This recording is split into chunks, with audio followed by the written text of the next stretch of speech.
Chapter 1. Thirsty Boy Izuku. Chapter text. Izuku has no hecking clue what he's doing. This all seemed so much easier in theory. 10 months ago, he'd picked himself up from another after-school bully session, decided to not kill himself like Bakuga wanted, and instead work himself harder, ran off to the nearest gym and asked them how much a membership would cost, just enough if he didn't spend his allowance ever again, and hurried home to do research on working out and formulate an exercise plan. He calls it the American Dream Plan, a name he figures his patriotic idol All Might would approve of. He can distantly recall seeing something on the news about All Might conquering a slime villain that same night, and his uncomfortable realization of where the fight happened, and that if he hadn't taken a detour through to the gym that day, then he might have gotten caught in the crossfire. Izuku doesn't like to think about what the slime villain could have done to him. But he'd spent 10 months working hard and eating right, just as all his research had told him to do. 10 months in a self-imposed hell of protein shakes, and people teasing him for trying in the first place. Because he has to work harder than those around him. He has to push himself. If he doesn't have a quirk to rely on, then he'll make do with brute strength and strategy instead. If he can survive a lifetime of abuse, hard work, and muscle cramps, then he can be a hero like All Might. And if he can compete in arm wrestling with Kita Yuma, the toughest guy at the gym, and almost win, then he can pass one measly entrance exam. But here, standing before the regal glass doors of UA High School itself, his dream school in the architectural flesh, maybe his confidence is unfounded. Everyone around him is so cool, collected, focused. They are all on a mission. They all know what they're here for. They've had years to practice with powerful, earth-shattering quirks. They have the time, the money, and the resources at their disposal to make waves.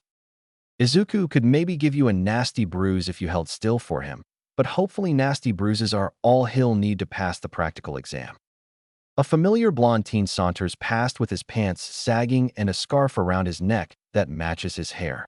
Knowing Bakugu, that probably wasn't intentional on his part. His mom's, maybe. But Bakugu isn't notorious for caring about whether he matches or not. Hi Kakin. Izuku stammers out, hands flickering and waving in defensive surprise. Aye, good luck on the dash. Out of my way, Deku, Bakugu grunts out, leaving Izuku frozen in place until he passes. Once Bakugu is gone, Izuku lets his shoulders slump and his muscles relax. Even Bakugu is in the zone, not bothering to pester Izuku like he usually does. Not even yell at him or hit him for taking the exam. Which means if he's going to get anywhere, Izuku's going to have to focus just as hard. Get in the zone, Izuku. You got this. He doesn't got this, of course, not when he's tripping over his own feet and about to fall on his face. Great way to start the day. Nice going, Deku. But then a hand taps him on the arm, and suddenly he's floating and flailing, and the pretty girl beside him is giving him a confused look. Sorry, she says a bit sheepish. I probably should have asked before I used my quirk on you. It's just you were about to trip, and, well, we don't want that to happen on such a big day, yeah? Before Izuku can parse out a response, she taps her fingers together and murmurs, "Release," under her breath. He falls again, but she catches him by the shoulders and helps him get upright. Izuku's face turns red with embarrassment. He probably looks like a strawberry right now, and such a thought only makes the embarrassment worse. Thank. Don't worry about it, she says with a glowing smile. Just do your best out there, okay? And try not to trip again. He gives a shaky nod and holds out an unsteady thumbs up. Waya, yo you too. She ends the interaction with a clipped, catch you later, maybe, and makes way for the door in striding steps. If only he had that kind of confidence, that optimism and charm. That's what a future hero looks like, ready to help any given person on a whim. Hopefully she'll pass. Hopefully he'll pass. He puffs out his chest and sticks out his gangly legs, trying to imitate her positive gait however he can. He just has to be like the gravity girl, and he'll be fine. Be like the gravity girl. Be like Bakugu. Be like All Might. Breathe in, breathe out. He can do this. He studied and trained for 10 months. All the guys at the gym are counting on him. His mom believes in him. He has to do this. No pressure. He takes it back. There's lots of pressure. So much pressure. What the hell did he get himself into? Oh, you really screwed up this time, Izuku, he scolds himself. Evergreen automatons fall to pieces all around, scraps raining down on his head and blasting at him from all sides. Just get super buff, you said. Just train real hard, you said. He can hardly hear his own self-lecture over the roars of destruction and maniacal cackles, but he can still feel the despise and guilt swollen between his ribs. He's armed with 2 pieces of shrapnel he picked up from the remains of a nearby robot. Not one he dismantled himself, mind you, but at least he's smart enough to use his resources. With these pieces of shrapnel, he's gotten, what? 5 points. Mostly from 3 one-pointers and a 2-pointer demolished within an inch of its life by somebody else. But he dealt the final blow, so he technically gets the credit. Which feels mildly unheroic, but under the circumstances he can let it slide. He dodges a large debris panel flying straight for him and rubs sweat from his brow. What did you think would happen? That they'd just hand the acceptance over to you? He lunges at a stray one-pointer and slices into its side with his shrapnel pieces. It spots him, attacks. He slides under it, attacks from the other side, repeats this whack-a-mole process until it's just about dead. A swinging kick to its robot face. Thought all you had to do was get swole. His own acrid words sting like bile in the back of his throat. God, he's such an unprepared, quirkless idiot. A well-earned 6-pack means nothing against the 40 points of that person there, the 60 points of that person over there. And he's got, like, 5. Wait, no, 6 counting this last one. 6. Better than 0, but not enough to pass. Not unless he's really, really, insanely lucky. And given Izuku's track record, luck isn't what you'd call on his side. More like it hates him with every fiber of its being and takes any given chance to crap on his dreams. There aren't any more robots left to fight. They're all in smoldering, mutilated piles around him. His fellow examinees stand amidst twisted metal of their own destruction, victorious but determined faces as they each count out how many points they've earned. Try as he might to ignore the sounds of, oh, that makes 46, and will 24 really be enough? It still gets through his unblocked ears while he runs about in search of anything. Anything still moving that might grant him a point or two. Indirect gloating isn't all he hears, either. The concrete below him shakes in tune with the thud, thud, thud coming his way. The heart in his chest pounds faster than his brain can think or his mouth can mutter. Beyond the tops of skyscrapers, far above the heads of the test takers, is a splay of familiar metallic green. A red laser face turns towards them, clunky limbs slowly trudging their way through the small mock streets, crushing and scraping the sides of any building in its wake, stomping out deep, heavy craters into the concrete ground. The others run. Izuku can't summon the willpower to move. Damn it, Izuku, you've really done it now. This giant robot will stomp on your face and end your miserable life, and it will all be in vain because you only have 6 pathetic points. Shame on you. Your mother would be disappointed. He should run too. He needs to move away. Even if this Goliath of a machine serves him any points, there's no way he'll actually be able to earn them with how unskilled and amateur he is at all this. He pivots on his heels and prepares for a stiff, hasty run. Help, someone, comes a small voice. He almost doesn't hear it, almost doesn't single in on the weak words of someone in trouble against the clashing and crashing of chaos surrounding. He almost registers that someone's in danger and needs his help, but his legs beat him to the punch, and they're running without him having told them to. Blood pumping, sweat pouring. The background drifts away, until all that remains is the small, sickly figure with her limbs tangled and strewn about the rubble. Her head collapses to the ground, but her fingers still twitch. The robot is just feet away from them. Thud, thud, thud. Hey, he says. He tries to project his voice louder, but the fear catches his confidence behind his tongue. Are you okay? She says nothing. Nothing moves but her twitching fingers and the robot in steady pursuit. Thud, thud, thud. Talk to me, say something, he says. He shakes her some more. There's no way he can move the rubble on his own. There's no way he can carry an unconscious body. He needs her to wake up and be the hero. Thud, thud, thud. All Izuku can see is the dangerous hue of the robot's steel skin. It surrounds him, envelopes him in an evergreen fear, swathes him in sheets of dread. Run, just run. You're no hero. You're a fool for trying. You're the kind of idiot who does something stupid and gets saved at the last minute when All Might swoops in to fix things. What would All Might say if he were here watching? Watching as a mechanical foot falls down on Izuku's head. What would he say? What would the gravity girl say? What would either of them do? Well, they wouldn't give up, that's for sure. Izuku pushes on the shreds of concrete and metal wires. Come on, he grunts. A few shreds budge. Most of them don't. The foot is descending. One final thud is all it will take to end him. The concrete moves just enough, just a small sliver to give him some leeway to work with. Gripping the girl by the armpits, he shimmies and pulls, tugs until he's just about sure her shoulders have been dislocated, tugs until she's free. Dragging her behind by the wrists, he runs. The foot is descending, closing in. He has to duck his head and crouch low as it comes down on him. The foot is cold and pressed with small rocks grating on his back. He grips tight to her wrists, recoils, flings. She tumbles and rolls outward onto the uneven pavement. Unconscious, but safe. Thank God. Izuku leaps after her and away from the robot. Just as it closes in, just as the final thud rings out in the thick, brisk air, Izuku screams out in pain. He pulls on himself, tries to crawl away on his scraped elbows. His foot won't move. Bones crunch and blood squirts and skin ripples as he shifts his weight under a cold, oppressive force. What the oh? He got his foot stuck under the robot.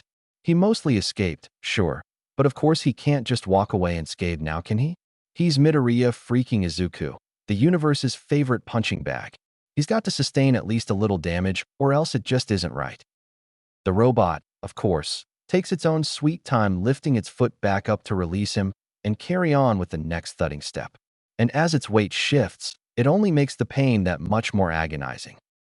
There aren't many words to quantify the sensation of getting your foot steamrolled by a giant Satan-spawned deathbot.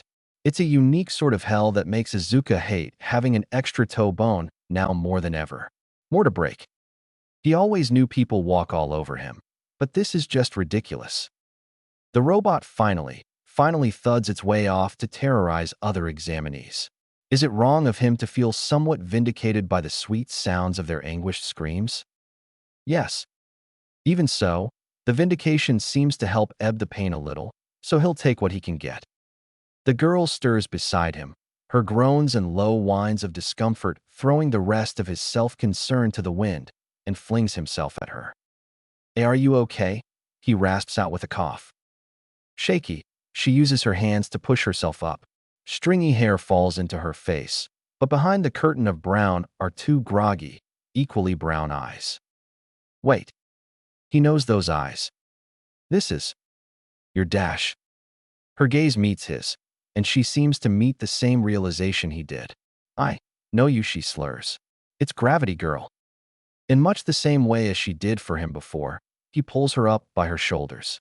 She cries out, and he lets go. So he did dislocate them, then. He'll have to apologize with a card or something. Maybe some flowers if it's not too romantic. Thanks, she says, and crawls into an upright position on her own. "What's your Dash?" A loud siren noise clips the end of her question. The distant thud of the robot halts. On the intercom comes a familiar voice. "Time's up, folks. It's already, oh God, what? It can't be over. He only earned 6 points. It can't be over. Not now, not yet. Not when this matters most." Present Mike directs them on the end of exam procedure via intercom and speaker system, but Izuku's mind is on other, more important things, like freaking out. The announcement concludes, and sight of Gravity Girl shifting at his side manages to snap him halfway out of his panic. Not fully, mind you, because he is always panicked to some degree, but enough for him to be functional, at least. Thanks for, he says through a cringe. His own social ineptitude only adds to the hurt. You know, helping me not trip, or anything. Despite the dislocated state of her arms, Gravity Girl manages to force out a chirpy smile. "I should be thanking you. You saved me back there." Her tone is still queasy and her words are still slow, but a lot more lively than before, which is admittedly not hard, because she was unconscious under a pile of rubble not long ago. With wobbly knees, she rises to her feet. Sorry about your arms," Izuku blurts. "I pee-pulled too. Too hard, and I'm sure you dash." "You kidding?" She continues to smile. "You saved my life back there. My arms will be fine. What about your foot? Did that happen because of me?" Oh God, now he's unintentionally guilt-tripping Gravity Girl. Could he be any worse of a human being? "And no, it's my own fault," he insists. "I wasn't fast enough." She pauses, lingers on their shared wounds, and before she can say anything, "You two sure look banged up," says a flat, creaky voice. Izuku jolts and turns to find the voice's source, a small woman in a lab coat with a large syringe tucked into her gray hair. "Our recovery girl?" he exclaims. "I know why you use your healing Quirk to provide aid to heroes and victims in a CRI crisis situation in." As he rambles on about her past exploits, her quirk, and every other odd and end he could possibly know about her, she sets to work on his and Gravity Girl's injuries. A simple kiss to his crumpled flesh is all it takes to spring it back to its previous state. Skin unwinds. Muscles heal.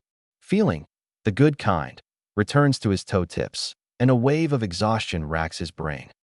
Gravity Girl is next once Izuku receives a few candies from Recovery Girl, but she has a little extra to deal with, relocating her shoulders.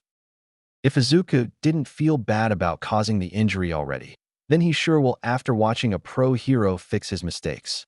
And also hearing the agonized grunts and whimpers and strained shouts as the shoulders are pushed back into place. Gravity Girl is surprisingly fond of curse words. With her bubbly demeanor, he hadn't quite pegged her the type. She's kinda like Bakugo, it turns out, only her profanity choices aren't as strong. She just shouts the S word repeatedly until the deed is done, with the occasional B or A word thrown in for good measure. Izuku could swear he also hears a few F-bombs slipped in here and there, but he can't be sure. Recovery Girl berates her for her use of language, to which Gravity Girl justifies as something she only falls back on in times of extreme pain. She promises to watch her mouth in the future. Both of them are healed up and exhausted, and Recovery Girl sends them back to the bus with their hands full of candy. They need the sugar, after all, to regain the energy lost from her quirk. When Izuku gets home, he will write a long passage about what her healing quirk feels like, and then sleep for a year. Izuku and Gravity Girl sit next to each other on the bus ride home, and every now and then he catches people stealing glimpses at the boy dumb enough to run towards the zero-pointer. Oh, so that's what it was. A zero-pointer. So he didn't even get anything from facing it. Heck, I'm Uraraka Achiko, by the way, she says through the Jolly Rancher between her teeth. She holds out her hand, and he shakes it. Midoriya, he replies. Izuku. Midoriya, Izuku. Nice to meet you, Uraraka-san. They stay mostly silent on the ride back to campus, save a fleeting exchange of "I hope you passed" as they part ways. And Izuku is alone again, with only an orange sunset and a pocket full of candy to accompany him. Oh. Needless to say, Inko is so proud of her baby boy when he comes home from such an exhausting venture. She makes Katsudon just for him, posts all her pictures and well wishes on Facebook for all her friends and relatives to see, and coddles him with blankets and popcorn on the couch as they watch stupid sitcoms together. He's mostly blank-faced through it all. His eyes are empty, his face is flat, he seldom moves or speaks unless spoken to. The only time he acts of his own accord is so he can blow steam at the gym. It's the nerves, she knows, but it's still worrying. A letter comes in the mail after 3 days of a silent. Still Izuku and part of her is relieved they can get this over with at last. On the other hand, though, there's a 90% chance the contents of this envelope will crush her son emotionally. In his catatonic state, she hasn't gotten much out of him, but she's managed to gather that he only scored 6 points. Nowhere near enough to land him a position at UA, much less in the heroics course. So just to be sure, just to know what she and her darling baby boy are getting into, she takes a peek in the envelope.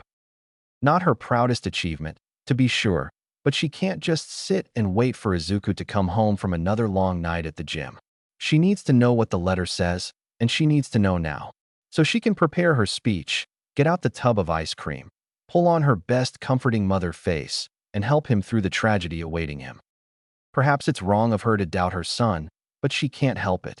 He's a quirkless boy standing against the best, brightest, and strongest the country has to offer. And he's plenty smart, sure. But even with his work ethic, solid build, and sharp mind, there's no way he could stand a chance against literal superpowers. Imagine her surprise, then, when she sees All Might appearing on a holographic projection to announce his acceptance into the UA Heroics course. Tears prick her eyes, and a wobbly smile lines her lips. She knows just what she'll say to Izuku when he gets home. Or rather, she won't say anything at all. Oh. 2 days. He has 2 days until his first day of high school, at the best school in the country, and in their heroics department no less. He doesn't want to think about how Bakugo will be sharing a class with him again, how even high school can't seem to split them apart, but he can deal. He's been dealing his whole life. He faced off against the robot from hell and survived, talked to strangers and survived, gone through a life of abuse and survived. He can do this. He can do this. What he can't do is sleep. Izuku sits up and rubs his eyes. It's dark.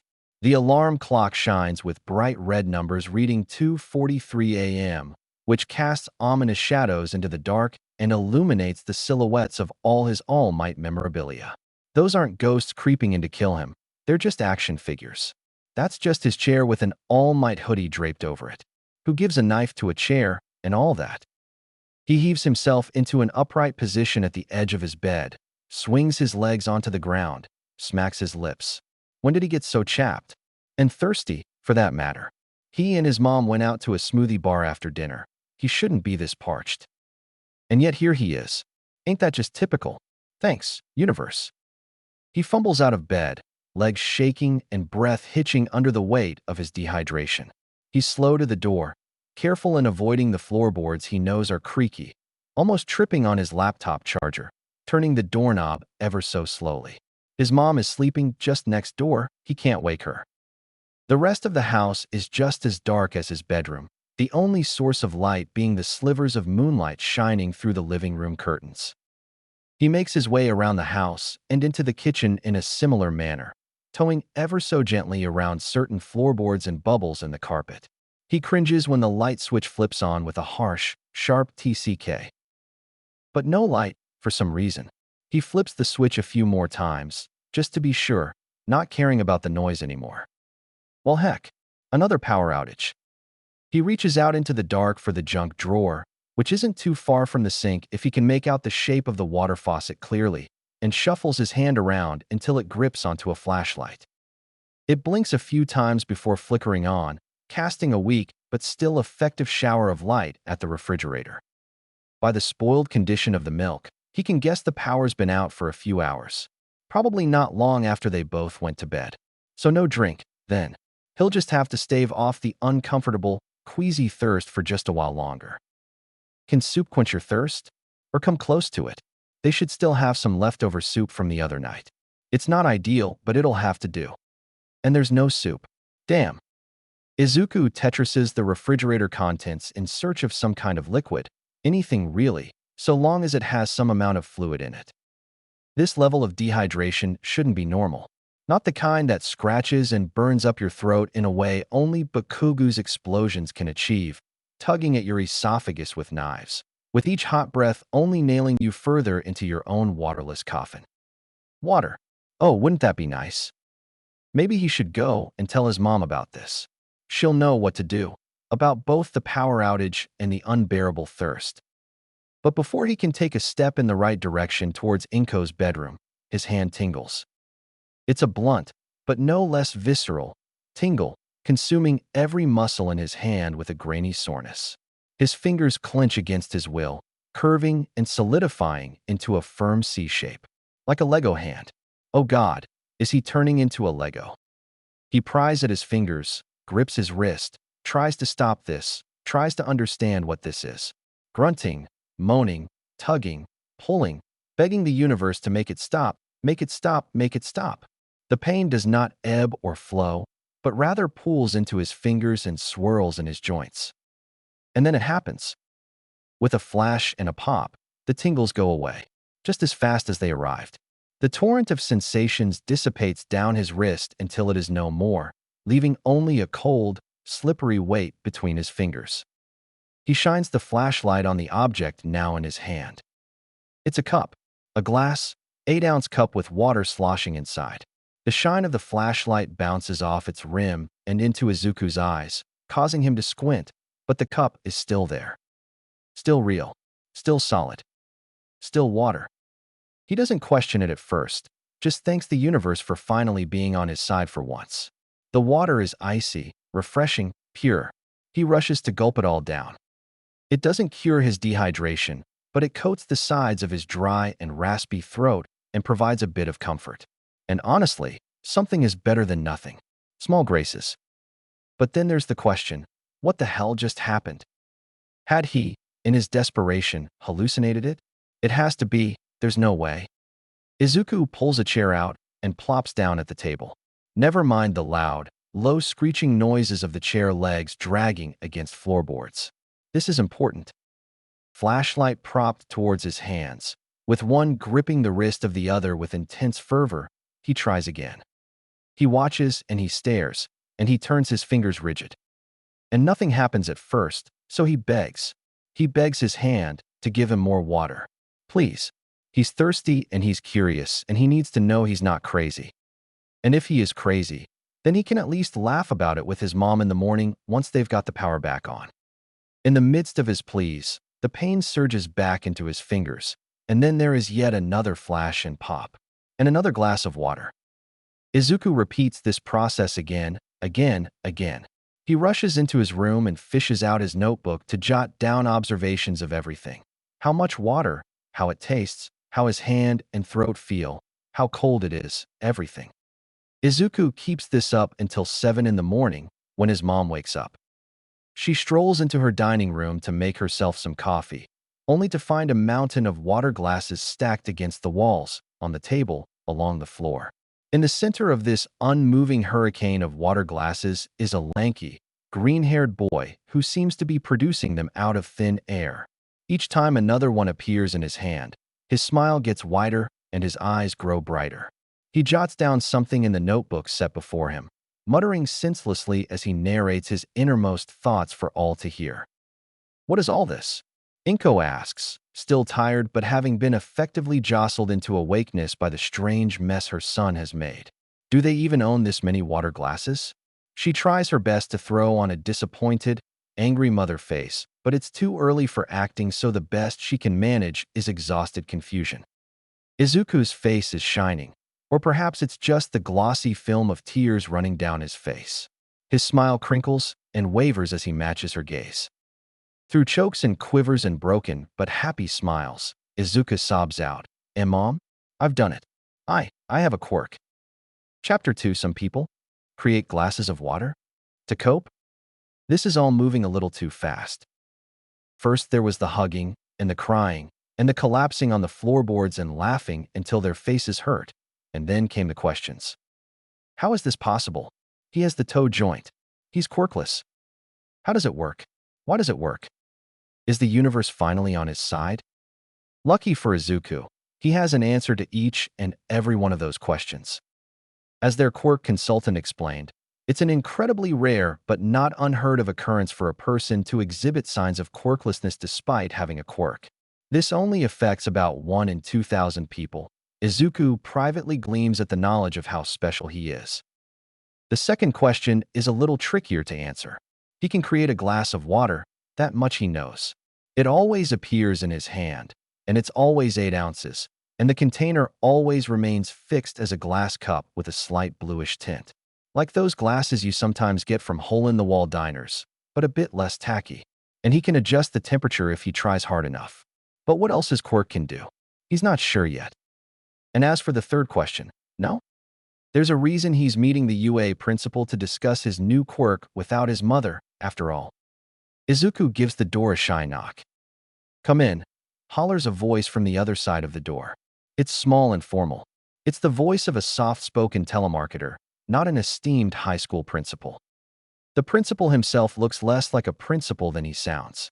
Some weird hybrid between a bear, a mouse, and a dog with a cute little suit vest and a scar over his eye. Principal Nedzu. Izuku stammers out, poking his head through the doorway. In the flesh, he says. And you must be Midoriya, Izuku. I believe your mother spoke to our office this morning on the phone about a need to adjust your quirk status in our system. Izuku doesn't have time to respond before Nedzu gestures for him to enter the office. Come sit, please. Would you like some tea? It's chamomile. Izuku sits down on the surprisingly cushy chair just across from Nedzu's desk. There's already a metal tea tray on it, complete with doilies and white handle mitts, and a piping chrome kettle in the center. Sure. So Nedzu pours some tea, and for the longest time it's the only sound between them. Izuku tries not to dwell too much on what Nedzu might be planning. What sorts of plots are shifting behind those suspicious beady eyes of his? Suspicious? Crazy talk. Nedzu is a wonderful person. He gave someone as sniveling and stupid as Izuku a chance to get into a school way above his worth on a whim. Shame on you, Izuku, for thinking any less than the best of Nedzu. Is your mother not here with you? Nedzu sets out a doily in front of Izuku and sets a small teacup, smaller than Izuku's fist, down on it. No, sir, Izuku says, and shakes his head with panicked fervency. She's down at the Quirk registry to update my status. Nedzu tilts his head back and sips some tea. You're here to handle the academic side of things while your mother goes legal. Divide and conquer. He smirks. Efficient. Izuku almost thanks him for the compliment, but something about Nedzu's vacant stare keeps his words trapped behind his tongue. His burnt tongue, mind you. Damn, that tea's hot. After another, longer sip, Nedzu speaks again. According to what our secretary says of today's phone call, your quirk manifested last night. Why, yes, sir. Izuku inwardly scolds himself for his accidental loudness. Time and place, Izuku. You, yes, sir. Would you care to enlighten me? Boy, oh boy, would he. That's all he's been doing for the last few hours, is enlightening people about his quirk. Literally anyone and everyone he encounters on the street. Random strangers. Distant relatives. Every nurse and patient at the quirk clinic. Janitors. Bus drivers. Look at Izuku. Everyone. He's not the wasted space they all thought he was after all. He can do things. Look at him create a glass of water. Isn't it neat? The only person he hasn't enlightened at this point is Bikugu, and for good reason. Without much more than an incoherent murmur of affirmation, Izuku sets down the teacup and stretches his arm out before him, tenses his muscles, pulls his fingers into a now familiar C shape. Then there's the flash and the pop he's grown so fond of. It gets less painful the more he does it, and then there's a glass of lukewarm water in his hand. Try as he might to contain his joy, a large and crooked smile still spills onto his face. The novelty of having a quirk still hasn't worn off. He hopes it never does. So you create glasses of water at will, Nedzu muses. Another sip of his tea. Only 8 ounces. Izuku sets the glass down beside his teacup. A in the container is fixed too. Can you create any liquids besides water? Sir. I've had this quirk for about 10 hours. I haven't even mastered water yet, let alone tried other liquids.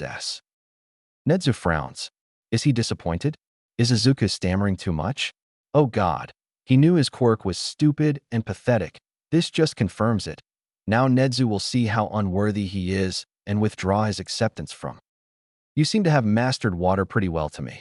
Based on your demonstration, at least. Master? Me? Oh no. Sir, you don't. I lose control a lot, and then sometimes when I'm startled or scared I'll turn my quirk on by accident, and I can't always get it to the right temperature I want, and dash. Midoriya, Nedzu interrupts. Izuku breaks from his train of thought and purses his lips tight. Calm down. If you're going to make it in our heroics course, you're going to have to loosen up a little. If that's what it takes make it, then Izuku won't make it past the first day.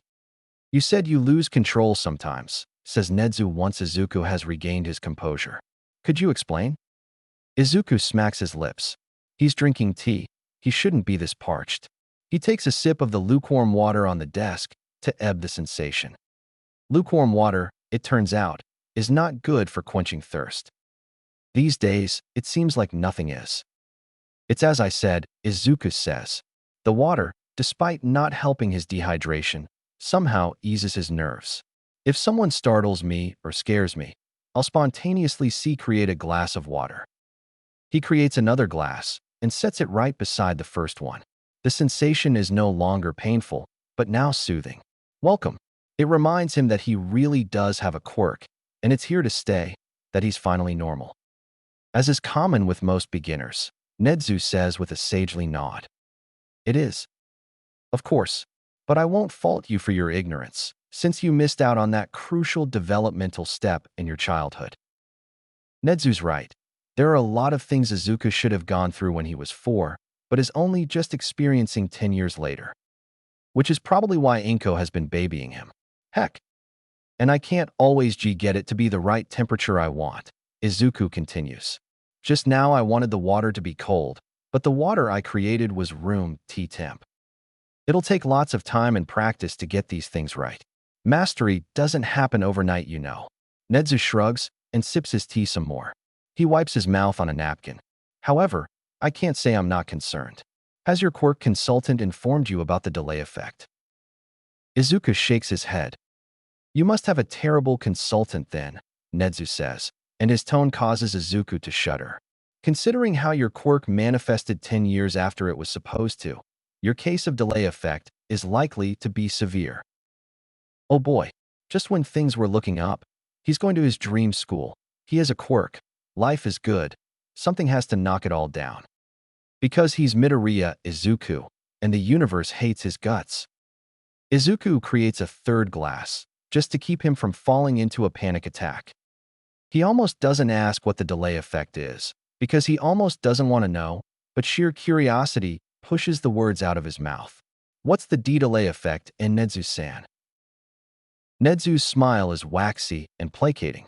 It's not a real smile. It's just damage control. Izuku shudders again and smacks his lips. You're not the only person to have such a late-blooming quirk, Nedzu answers at last. Orioji Maki, an old film director, before your time, didn't develop her quirk until she was 33. The prospect of someone having to wait 33 years for a quirk is both horrifying and relieving. Horrifying, because that could have been him.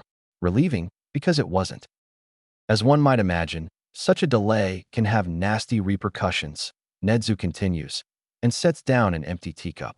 Studies find that the longer a quirk takes to manifest beyond the average manifestation age of 4, the more quirk-related complications will arise. Late-blooming quirks tend to be conventionally trivial and a bit less useful, and tend to have more side effects. Izuku shudders for what must be the third time this afternoon. Dangerous side effects.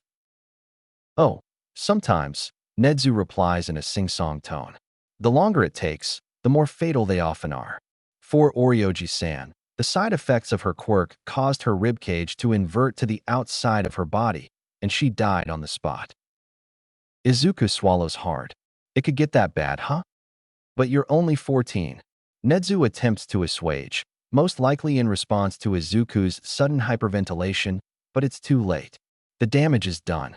You're only delayed by about a decade. While you will no doubt face the delay effect, it will be nowhere as severe as with Orioji-san, I assure you. It would be easier to believe Nedzu's claim if Izuku's default emotion wasn't delirious panic. At least he can hide it well when he has to. Another glass pops into his hand, and he sets it down. A small crowd of glasses is forming on Nedzu's desk, who only stares at it with the sort of distant fondness only an adult could pull off. Nedzu refills his teacup with more tea, but it's cooled down over the course of their chat. Now, since this is all so fresh, we don't yet know what side effects you will express. Yes? So we'll have to keep a close eye on you. A long, silent sip. I propose fitting you in with one of our dormitories.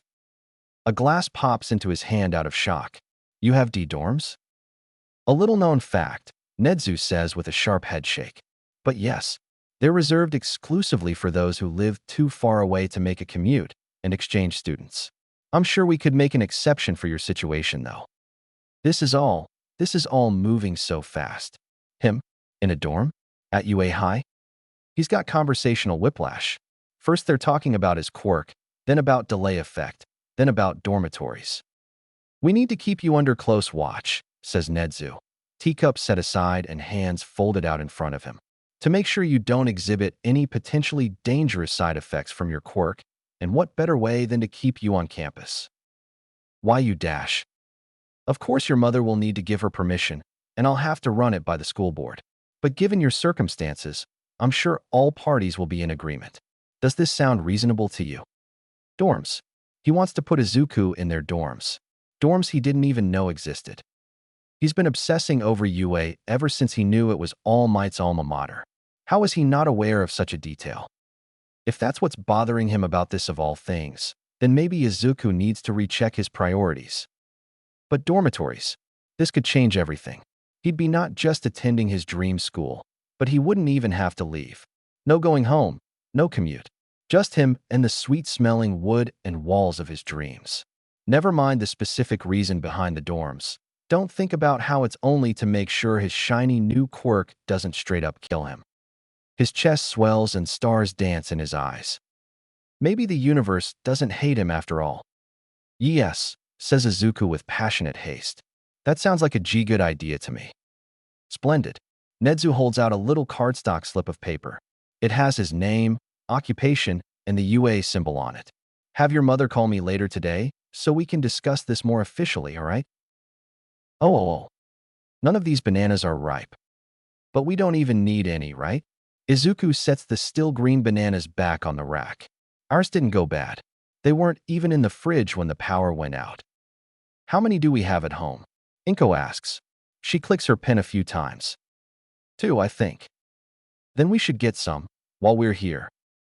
Izuku concedes and pulls the least underripe bunch off the rack, tosses it in the cart, and follows Inko as she pushes the cart down the aisle.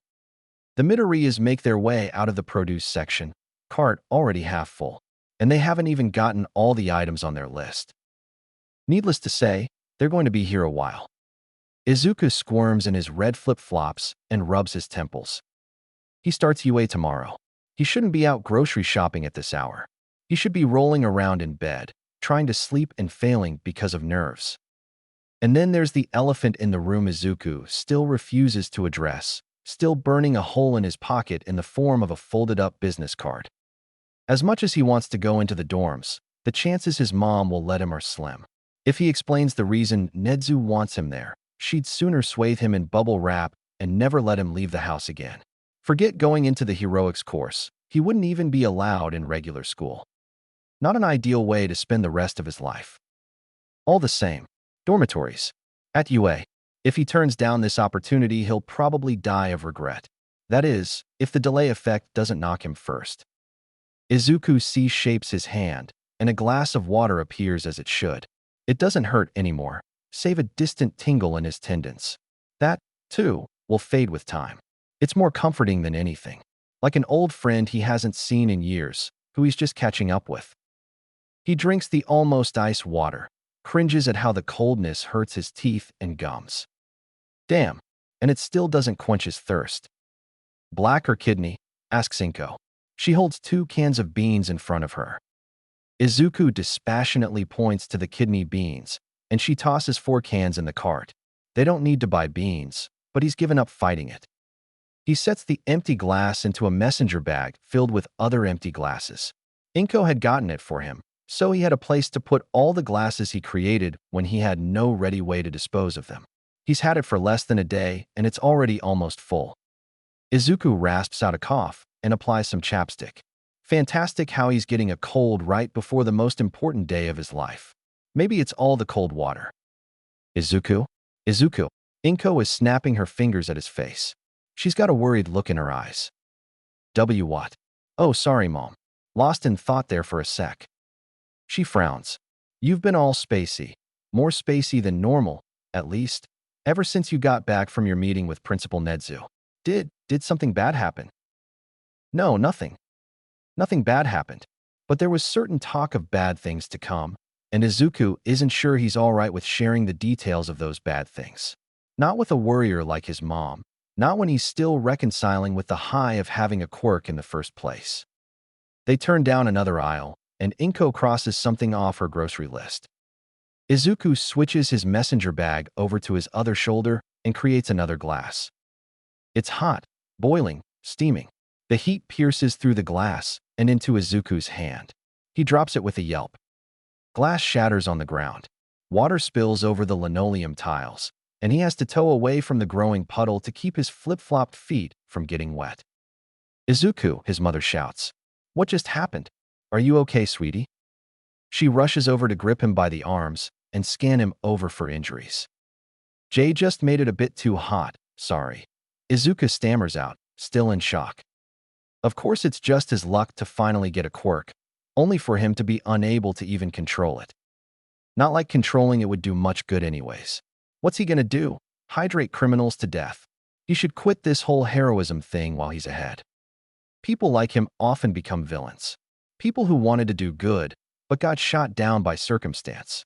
Izuku's a victim of en masse bullying, prejudice, abuse, and now a faulty and trivial quirk.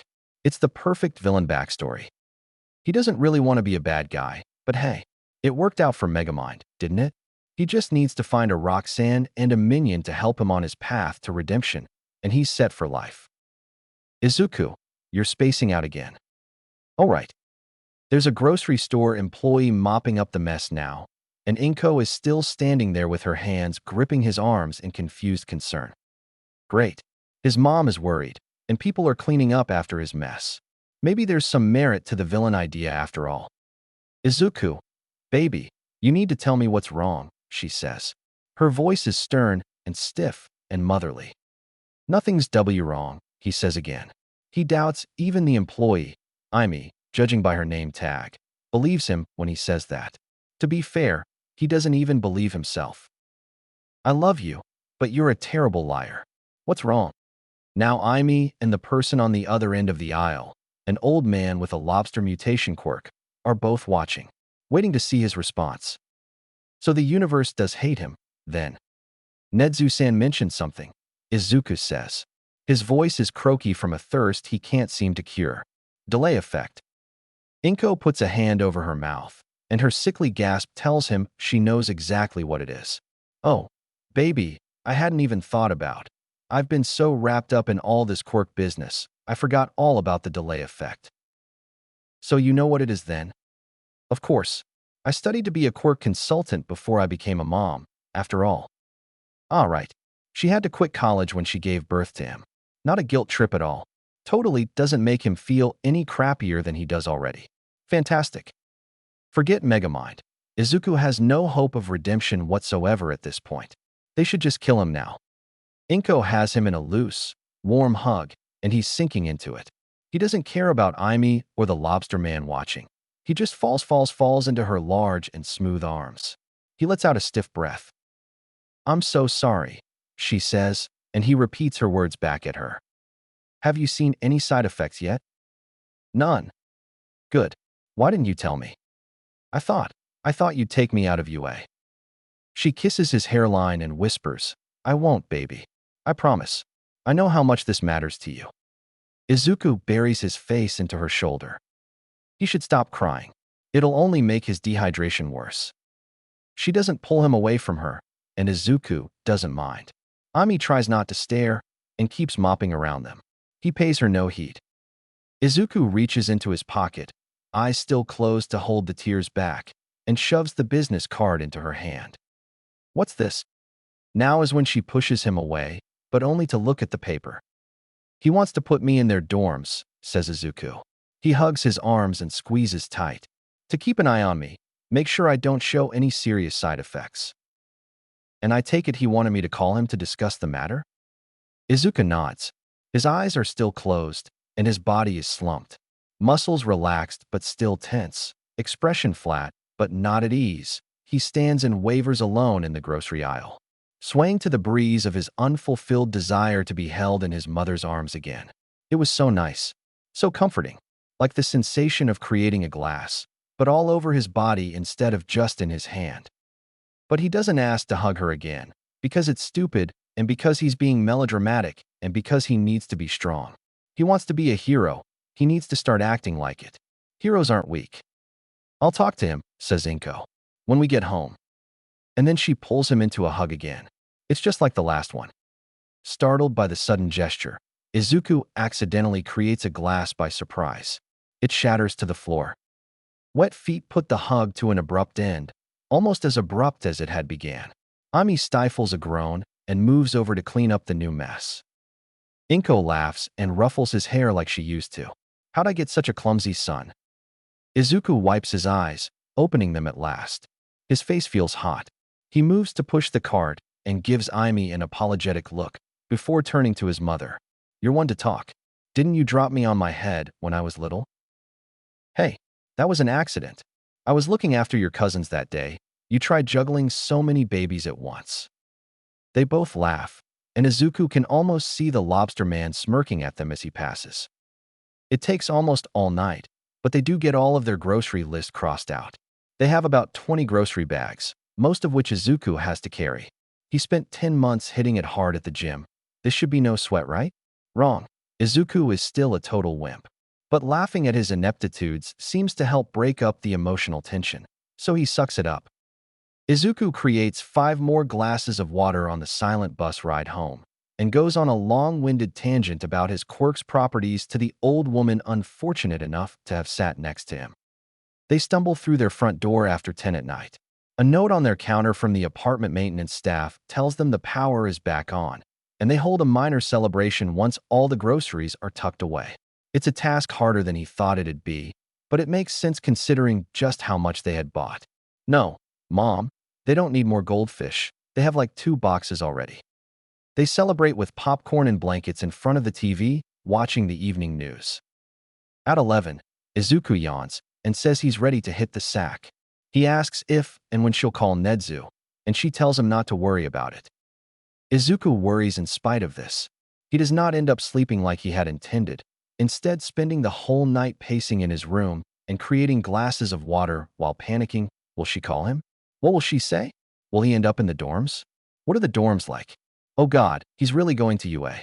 Will his classmates like him? Will Bakugu keep beating him up? Will the delay effect be a problem? Is he okay? Is his quirk cool enough? What can he do with A?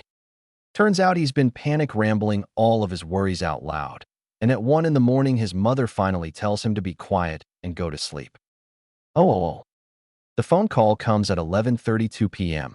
Most people would be upset at such a late call, but not Nedzu. In fact, he's been waiting for it all day. It comes not as a late-night curse, but as a relief to his long-drawn impatience. Well, impatience isn't quite the word. Nedzu can be very patient when he wants to be. But such an exciting case such as this has him antsing in his seat. A person who didn't manifest their quirk until they were 14? Attending his school? It doesn't happen every day.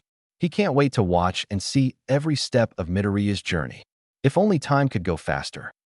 He has already considered employing his good friend Night Eye to look ahead into young Midoriya Izuku's future, but where's the fun in that? Midoriya Inko-san, I presume? Yes, comes the voice on the other end of the line. Why, you must be Nedzu-san. But how did you know it was me? She sounds a lot like her son, in more ways than one. The main difference, though, is that she exudes quite a bit more confidence than Izuku, and her words come out much clearer. Where Izuku panders, Inko gets straight to the point. Nedzu likes Izuku, but he gets the feeling he'll like Inko even more. You're the only person I'm expecting a call from right now, he says. Oh. Nedzu is sitting on the front porch of his house in a magenta robe and an antique radio quietly playing smooth jazz at his feet, swinging back and forth in an old rocking chair his neighbor gave him. It's too cloudy to see the stars, yet he has his telescope out on the off chance he might see one. He leans down to turn off the radio. I take it your son informed you of the situation. Why, yes. Have you fixed his status in your system? Of course. We couldn't call ourselves a prestigious school without everything up to date and in perfect order, could we? Why, yes. I suppose so. She's hesitant about something. Contemplative. Questioning. Most likely about the yet unspoken matter at hand. Now is the perfect time to bring said matter to light. But this isn't what you're here to discuss, Nedzu says. Is it? Her queasy yet affirmative pause says it all. Ah, yes. The moment of truth is finally here. He tries his best to reel in his excitement, but a small hint of giddiness still slips into his voice. And have you made a decision? As a mother, Inko says. Most voices sound small through a phone speaker, but Inko's is brimming with firmness and maturity.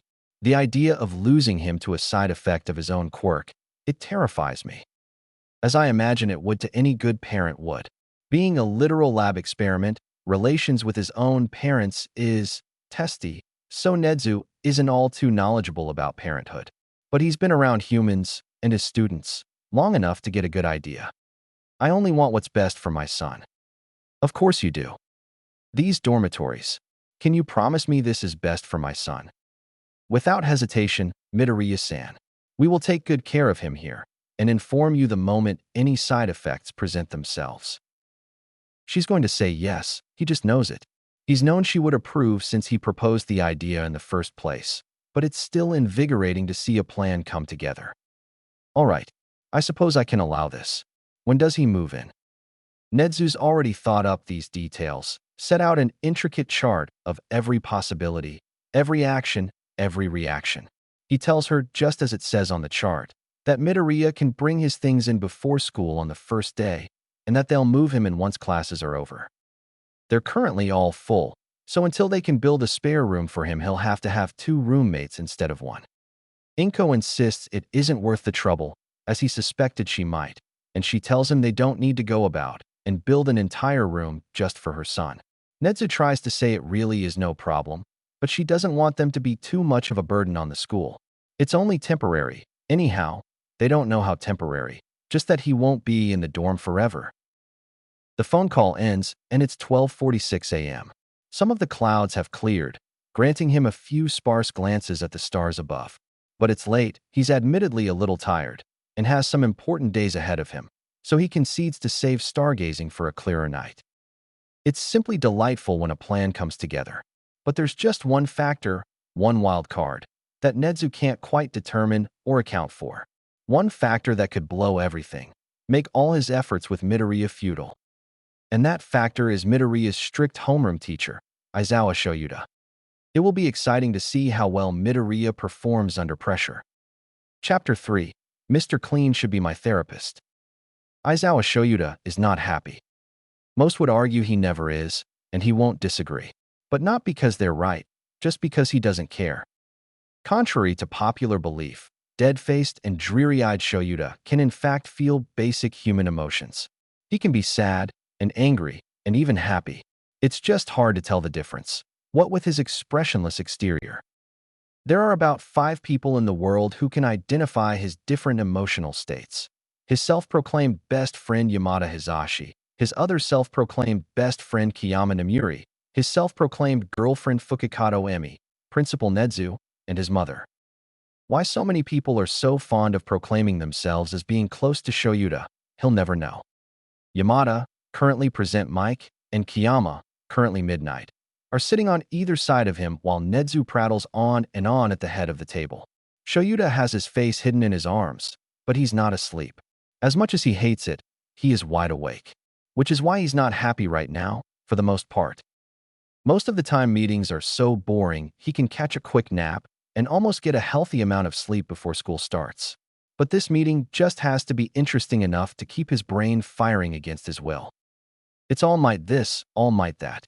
Emergency protocols if he runs out of quirk juice, substitute system for if he can't teach a class. The entire discussion is dominated by proper procedure for babysitting all might. And for some reason, it's captured his brain's attention. Just go to sleep already, idiot. But he can't sleep, as hard as he tries. Through forced yawns and closed eyes, nothing seems to work. Any questions? Nedzu asks. A beat of silence passes before he continues. Splendid. Now, let's move on to the next point of discussion, shall we?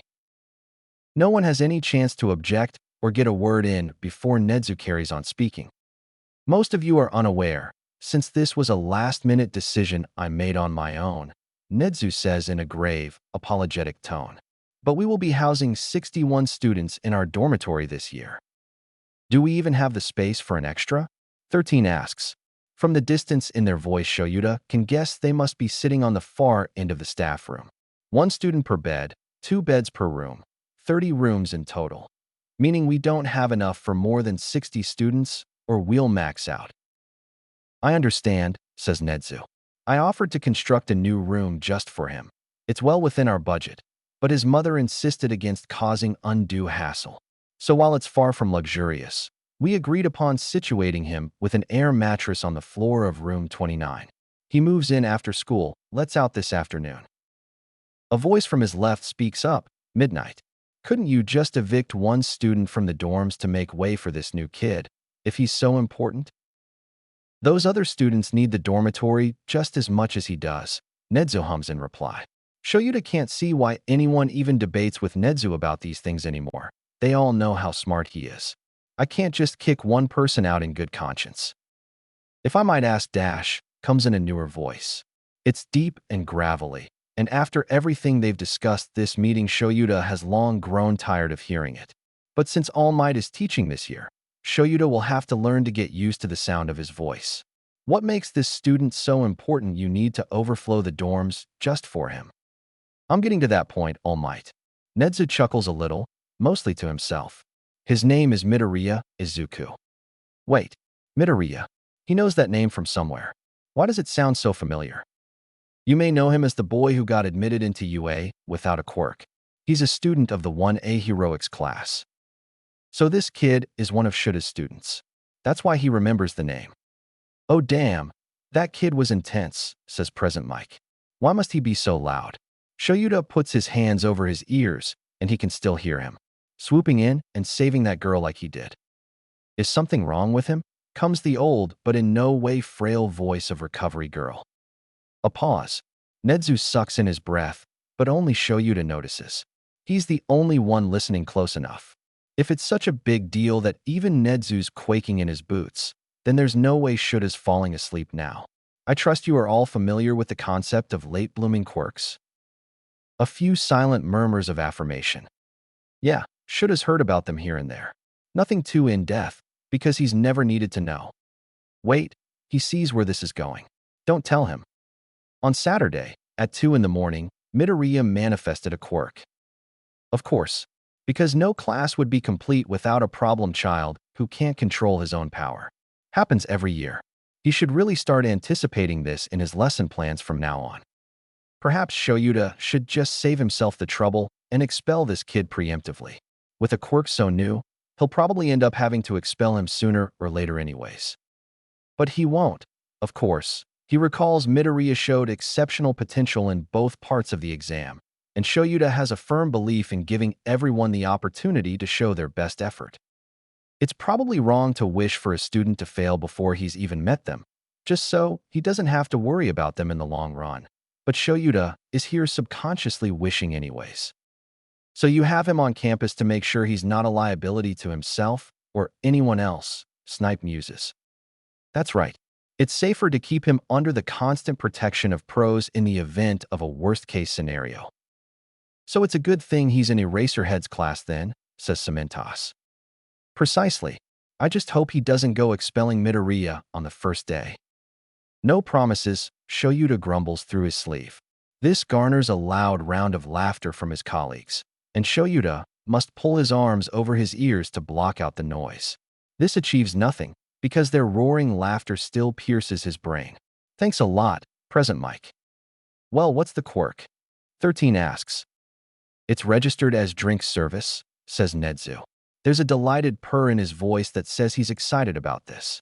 That poor kid will probably end up as Nedzu's personal experiment, if he hasn't already. He can create 8-ounce glasses of water. We don't yet know what other liquids he can create, or any other limitations and abilities. A pause. All due respects, Midnight says. She sounds like she's stifling a chuckle behind her hand. But that's the late-blooming quirk we're all so worried about. The quirk he needs to be in the dorms to protect him from. Present Mike, as well as a few other teachers, is a lot less subtle about his laughing. Or maybe it's that he can't be subtle, because of how damn loud he is all the time. Well, quirks do tend to be less conventionally useful the longer they take to develop, Snipe offers. But even he's having a hard time containing himself. And I hope you all haven't forgotten, Nezu adds, his tone chipper. About Oryoji Maki. Oh, there's the kicker. Oryoji Maki, the most notorious late-blooming Quirk case to date. It's good Midoriya's Quirk manifested when it did, or he may end up just like her, but it still presents some concerning risks. He probably won't get it as serious as she did, but they'll have to keep a close eye. Oryoji Maki had a pathetic quirk as well, and look what happened. Who knows what literal glass could do to him? By the way, all the air has sucked out of the room. Either 13's having some fun with their quirk, or everyone else came to the same realization Shoyuta did. Then Present Mike breaks the tension with something stupid and funny that's got everyone laughing again, and the meeting picks back up with a handful of other discussion points. Shoyuta does not get a single drop of sleep in all this time. Maybe if he pretends to be asleep, then it'll actually happen. So he keeps his eyes shut, his breathing slow, and his muscles relaxed. Hopefully he'll get lucky and actually fall asleep for real.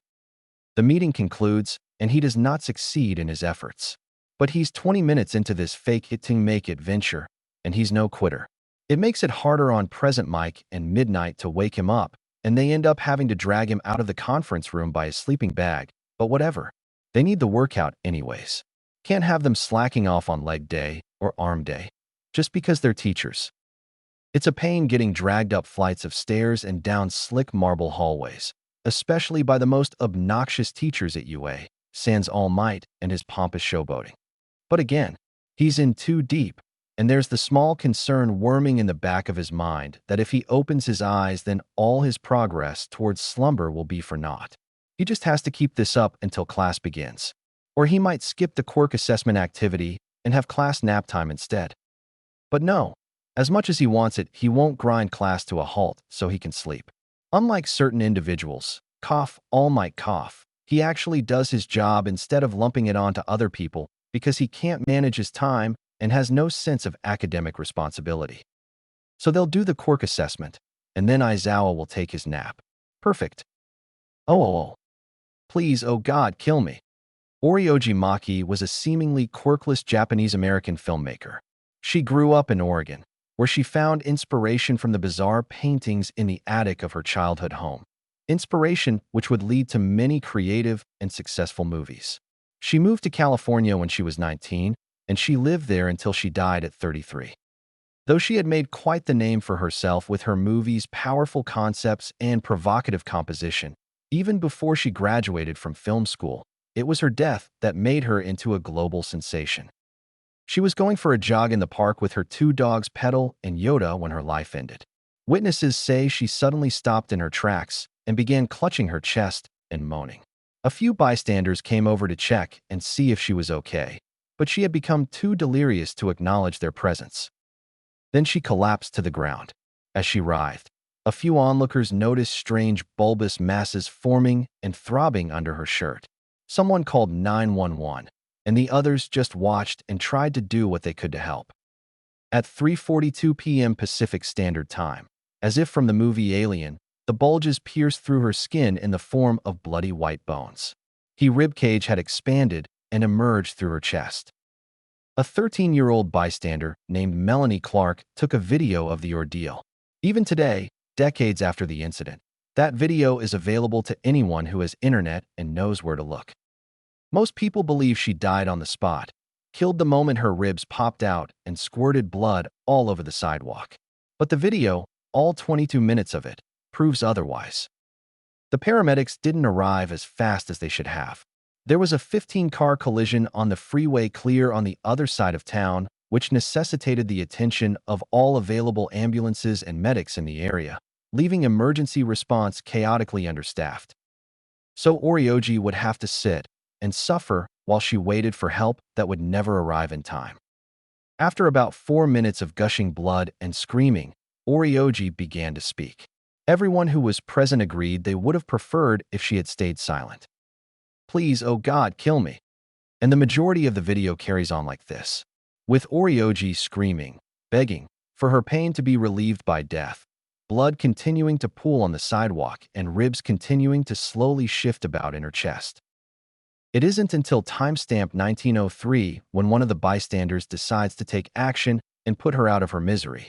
This happened in America, so it isn't surprising someone would just so happen to have a gun on their person, but that doesn't make the scene any less brutal. The video ends with a final image of a dead and bloody Oryoji Maki, now with a crisp bullet hole straight through her forehead. Please, oh God, kill me.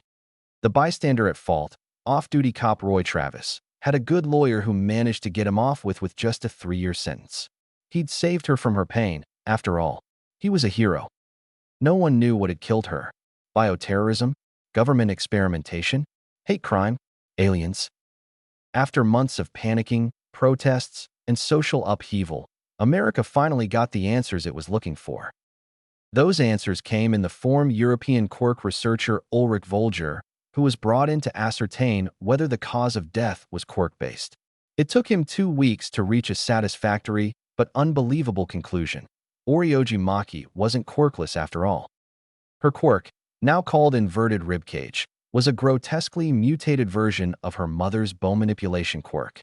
What happened in the park was simply her quirk manifesting after 33 years. Thus prompted the discovery of late-blooming quirks and the delay effect. Volger wrote award-winning books on his findings, became an icon within the scientific community, and everyone got their happy ending. Everyone except Oryoji Maki, of course, who's been dead for decades. Please, oh God, kill me. Izuku puts his phone into his pocket and rubs his eyes. Just because a video is online doesn't mean you need to watch it. Every time he closes his eyes, that image of Oryoji with her ribs hanging out and a hole in her brain stabs into his eyelids. Great. Now Izuku will have blood staining his dreams for weeks. Can you clean out mental image blood like regular blood? Can you just pour bleach in your eyes and forget whatever horrifying images you just saw? Is there such a thing as OxyClean for your brain to help get the tough trauma out? Where is Mr. Clean when you need him? That should have been Izuku's quirk. Mind bleach. At least then he'd have an actual practical use for it. But here he is, incapable of doing more than creating an 8-ounce glass of water. 8 ounces. And it doesn't even hydrate him. Well, at least he's close to the UA campus. Then he can let classwork scrub the sounds of Oryoji's screams from his ears. Just a few more minutes now, and the train will arrive at his stop. And then he can get off and occupy his mind with things like dorms and classwork and staying off of Bakuga's bad side. In a few weeks, he'll forget all about Oryoji and her ribs and the blood and the loudly piercing gunshot and the screams of fear and her pleading, begging eyes. Please, oh God, kill me. Wow, this is a lovely bus, isn't it? So nice and void of blood. No one is unhappy on this bus. Everybody's super intact and not bleeding. Wonderful. It's amazing how the skin can keep people's bones in their bodies all the time. Everyone in this bus has nice skin. 10 out of 10 would ride again. Now that he's paying attention, though, there does happen to be a strangely familiar outfit in his periphery. It's like his gray blazer, red tie, dress shoes, but with a skirt instead of slacks. Weird. The owner of the outfit has green hair like him, but longer and smoother. She's got mascara on her lower eyelashes and her face is contorted into a look of distant but focused curiosity as she gazes out the window. Wait. Hold on. If she's wearing his same uniform, then…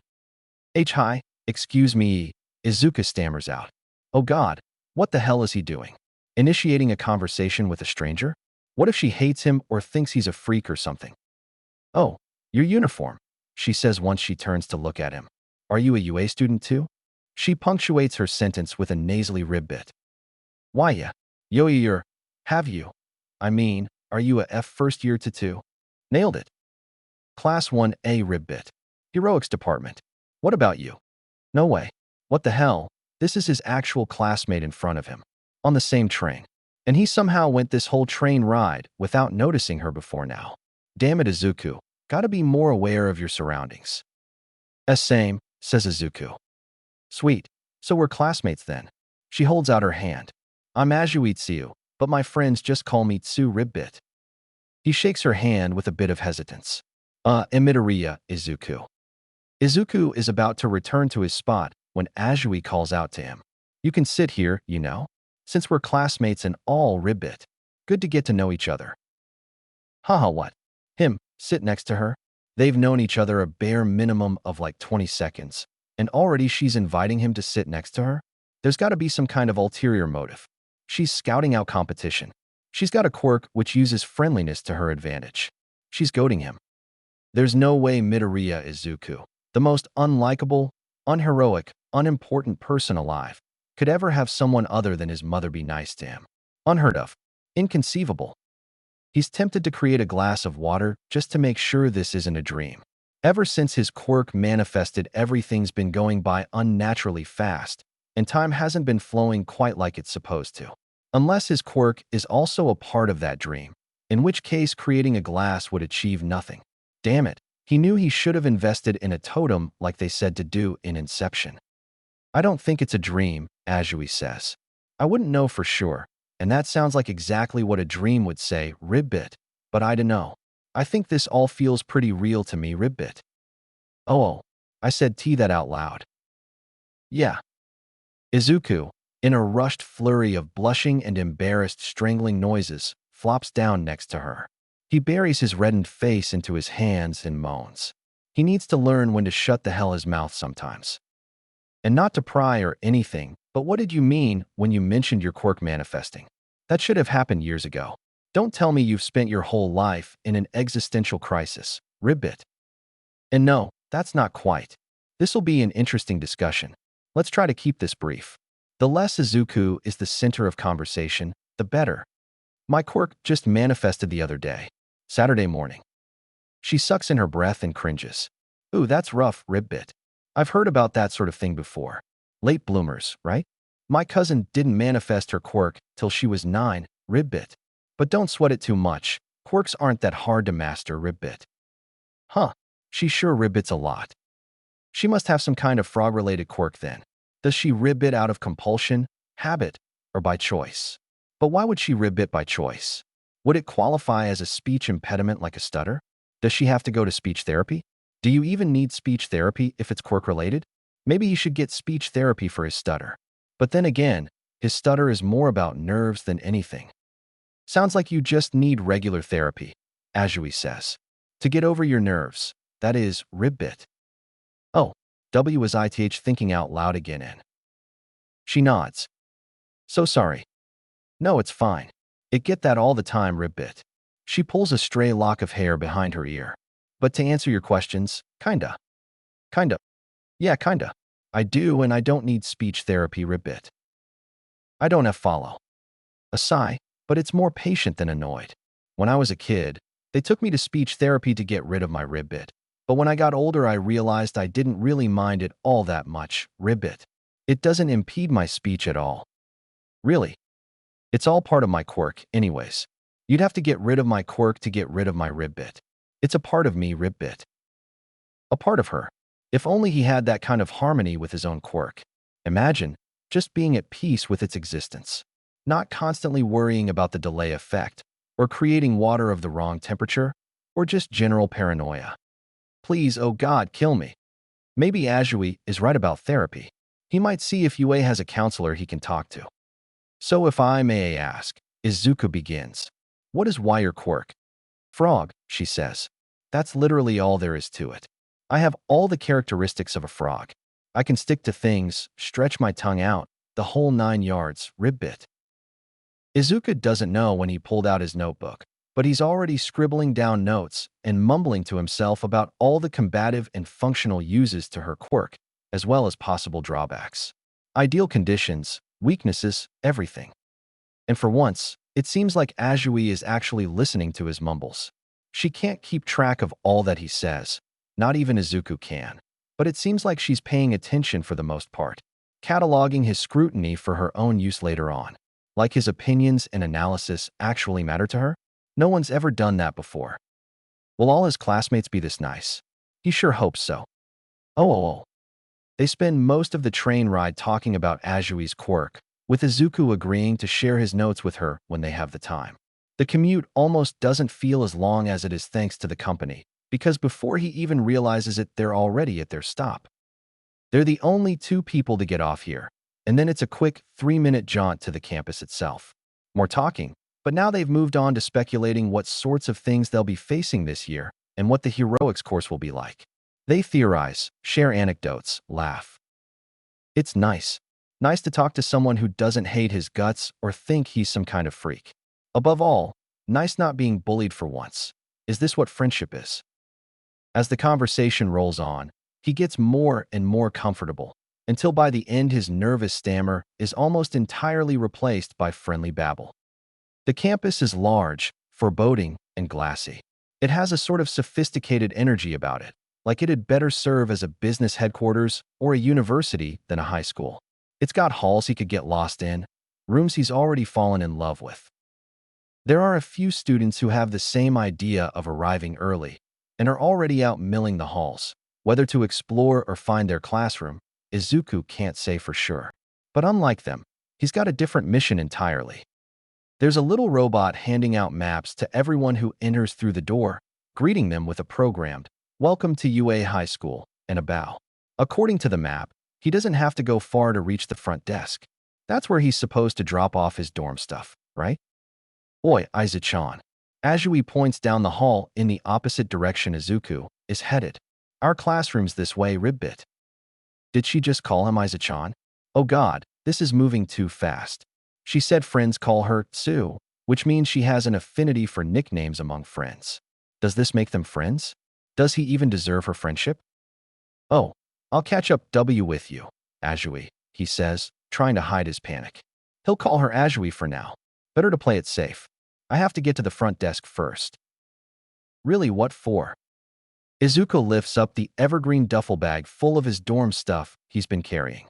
Gotta drop this off. She gives an understanding but confused nod and heads down the hall to room 1A, while Izuku heads for the main office. He delivers the duffel bag to the secretary, who happens to be the retired pro hero Haunted. It takes at least 5 minutes of questions and scribbling in his notebook for his inner fanboy to settle down, which seems to both flatter and annoy her. She tells him to remember to drop by the office after school so she can show him to his new room, and shoos him away before he can start a second round of questions. By the time he leaves from the office, the halls have become more crowded with incoming students. Must be rush hour. In a sea of similar uniforms and unfamiliar layouts, it's easy for him to lose his place, but thanks to the map, he manages to get himself in the general direction of his classroom. He does have to ask one of the hall monitor bots for directions, but otherwise he does just fine. The door to his classroom is about 5 times his height, which he can understand as an accommodation for people with height-related quirks, but it's no less intimidating.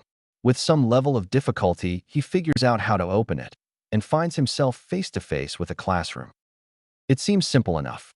20 desks, books on the bookshelves, standard lighting, large windows. If he didn't know better, he'd think this is just an ordinary class. But it's the air of prestige, of fear, of power that sets it apart from any old high school. It's the way his classmates greet him. It's the bold shine of his desk. It's the heroic friendliness that makes this UA. Bakugo, on the other hand, radiates a much different energy from everyone else as he argues with one of their classmates. But that's par for the course with Bakugo, so Izuku tries not to let it bother him. The boy with the glasses from the exam approaches him, praises him for realizing there was more to the exam than just villain points, and a few other classmates talk to him around his desk and introduce themselves: Kirishima Ijiru, Kaminari Denki, Ida Tenya, Ashido Mina, Hagakure. So many faces, it's a bit overwhelming. The only time his desk gets crowded like this is when he's screwed up and everyone wants to watch as Bakugo blows him up for the nth time. But that's not the case this time around. This time, they're not here to watch him explode or suffer. They're here to talk to him, be friends with him, get to know him. Izuku briefly considers creating some glasses to soothe his nerves, as has become a sort of therapy for him. But then he realizes he has no upset nerves to soothe. There's no danger, no fear, just friendly names and smiling faces as they all get to know each other. Uraraka Achiko, Gravity Girl, is the last person to arrive to class. Izuku almost jumps out of his seat in surprised glee, prepares to wave and smile, and congratulate her on passing as well, but the sight of a strange yellow mass behind her holds him back. It looks like a sleeping bag, or a really big caterpillar. And in this society, either is possible. The caterpillar sheds its yellow skin with a groan, so a cocoon then, and a butterfly of sorts emerges. The butterfly is wearing all black save the heavy gray scarf draped on his shoulders and the yellow eye goggles around his neck. His long, shaggy hair is also black and it tousles into his face, making room only for two dry red eyes. What kind of butterfly would that be? Not a monarch, that's for sure. Oh wait, not a butterfly. That's freaking Eraserhead. Underground Pro. Best of the best. He has an erasure quirk, can pause anyone's quirk for as long as he's staring at them unblinkingly. Considering Izuku's quirk situation, putting him in class with Eraserhead is actually a pretty smart move, but also horrifying, because it implies Izuku's quirk will pose a threat at some point, which is ridiculous, because what can he do with a glass of water? Then, again, the delay effect could yeet him straight into Pain City, so yeah. Please, oh God, kill me. Izuku attempts to perish the thought and focus on what Eraserhead is saying. I'm your homeroom teacher, he drawls out. Man, this guy needs more sleep. No wonder he showed up in a sleeping bag. You can call me Aizawa-sensei. He throws a clump of blue uniforms at the ground, and they settle into a pile at his feet. Put these on, or whatever. We're going outside for a little activity. But what about the opening ceremony? One of his classmates exclaims. It's all useless drivel anyways. Aizawa shrugs his shoulders. Now follow me if you don't want to get expelled. Just as the students all pull into a mad dash for the uniforms on the ground, Aizawa opens his mouth to speak again. Oh, and dash. Everyone freezes in place at the sound of his voice. Which one of you is Midoriya, Izuku? Oh God, did he get in trouble? Did he do something wrong? He totally did, didn't he? He can just see it now. It's the first day, and already he's getting publicly humiliated for his mistakes. Izuku, vibrating with fear, raises a shaky hand. Aizawa squints at him, sizes him up, then looks away. Nedza told me about your quirk situation. I'll be keeping my eye on you. So, it doesn't sound like he's in trouble or anything, which is good, but the way Aizawa says it makes Izuku feel like he will be. Wow, gotta love the vote of confidence. And then Aizawa exits the classroom just as quickly as he'd entered, leaving everyone to hurry into what turn out to be PE uniforms and follow him out the door. Izuku tries not to linger in the class too long, tries not to get bothered by Bakugu's sharp presence, tries not to be the last one out the door, tries to focus on whatever the hell his life is about to become. Chapter 4. Green is not a creative color. Izuku is not hero material. Not in the slightest. If anything, he's cotton. 100% cotton, the kind that shrinks in the wash and ends up too small to wear, but not small enough to justify throwing away. For that matter, what is hero material? Spandex? Or maybe he's looking too deep into this extended metaphor. He should just quit. Save himself the embarrassment of being an absolute failure. With a quirk as volatile and pointless as his, who could really blame him? Aizawa wants to test their abilities with a quirk apprehension test. Last place goes home. Just his luck. Not all your quirks are suited for combat, he says at the end of his instructional speech. So some of you will have to get creative. Fantastic. Just what he's bad at. Being creative, thinking outside the box, or glass, in his case. Even so, creativity is his best shot at succeeding here. He'll just have to be smart about it. First up, 50-meter dash. The only thing he can do with his water here is drink it. Seriously, why the hell is he still thirsty? Good thing Bakugu is too in the zone to notice the appearance and use of Izuku's new quirk, or there'd be hell to pay. Next, grip strength. Thanks to his own efforts at training for 10 months and all the support of the guys at the gym, he actually does pretty well here. About 70 kilograms of force. Not the most spectacular score, with Shoji setting 540 kilograms, but he's proud of himself for what it's worth. There remains nothing he can do with his quirk. Then comes the standing long jump, and at this point Izuku is certain these tests were designed specifically against his favor. He can't use his quirk anywhere. He is going to fail, end up in last place, and it's all because he has a stupid quirk that doesn't even have a use. Mineta Minoru gets up for the repeated side steps. Thanks to the weird sticky grape things from his head, he does spectacularly. You'd think weird grape things would be as useless as Izuku's quirk, but somehow this kid is using what he has to its fullest, stickiest extent. If only Izuku could use what he has to its fullest. What can you do with a glass of water, really? Throw glass at people, which might work in combat. But for the given moment, not much. Classmates Kaminari and Kirishima complain about their thirst within earshot. Ugh, did you bring any water with you? Asks Kaminari, the yellow one. Sorry man, didn't realize I'd need it, Kirishima says, apologetic. Maybe when we head back and we can stop by the water fountain or something. Huh. They're thirsty. Izuku's thirsty. There's a dry, creaking throb in his throat, has been since his quirk manifested. It's only gotten worse with all this exercise. Since his quirk manifested, called drink service, where he literally creates water for people to drink. And while it doesn't quench his perpetual thirst, maybe they'll have better luck. What is he thinking? Why would he help them? It won't do anything for him. It won't stave off the impending doom of his expulsion. It won't apply his quirk in a creative way. It won't raise his score. It won't do anything for him. But isn't that what being a hero is all about? Helping people, despite your own personal qualms and fears? Putting others before yourself, doing what's right. He has a rubber band bracelet, which he got from HeroCon when he was 12. It's a faded blue and the letters have long since worn out beyond legibility. Back when he bought it, though, it used to say, "What would All Might do?" What would All Might do? And what did Uraraka do for him, way back when? She helped him. It served her no benefit, but she helped him. It's what a hero would do. It's what All Might would do. And he's got to listen to the bracelet. To hell with grades and scores and schools. It's what Izuku is about to do too. He's about to be freaking useful for once. Why you guys said yo you're thirsty? Yeah, why? I can fix that tea. And so he does. He does what he does best. Create glasses of lukewarm water. Careful to avoid Bakugu's periphery, of course, so he doesn't get exploded. Bakugu doesn't know he has a quirk yet, and Izuku isn't ready to face his wrath on the first day of school. Kirishima gets some water that's slightly less lukewarm than Kaminari's, but they're both grateful nonetheless. That's a pretty cool quirk, says Kirishima, but he's probably just being nice. Aside from the water itself, there's nothing cool about his quirk. Izuku flutters around the rest of the class, asking people if they're thirsty and if they'd like some water.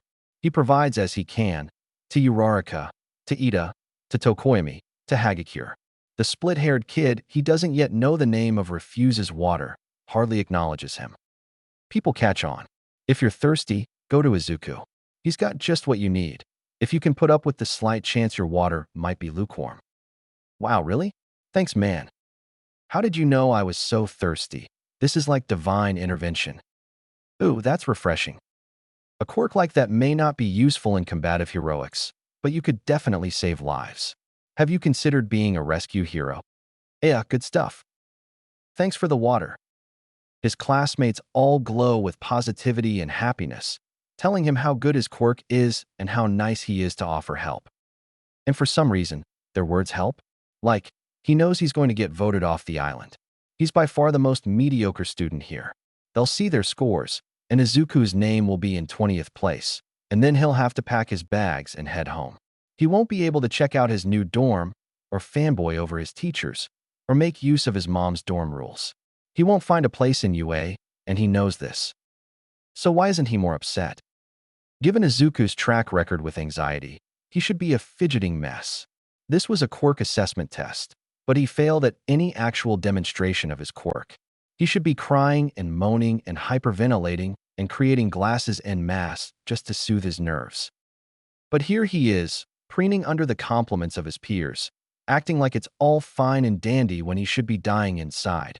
Mind you, he is dying inside, but no more than usual. Because, he supposes, at the end of the day UA is just a school, and it's not the only one out there.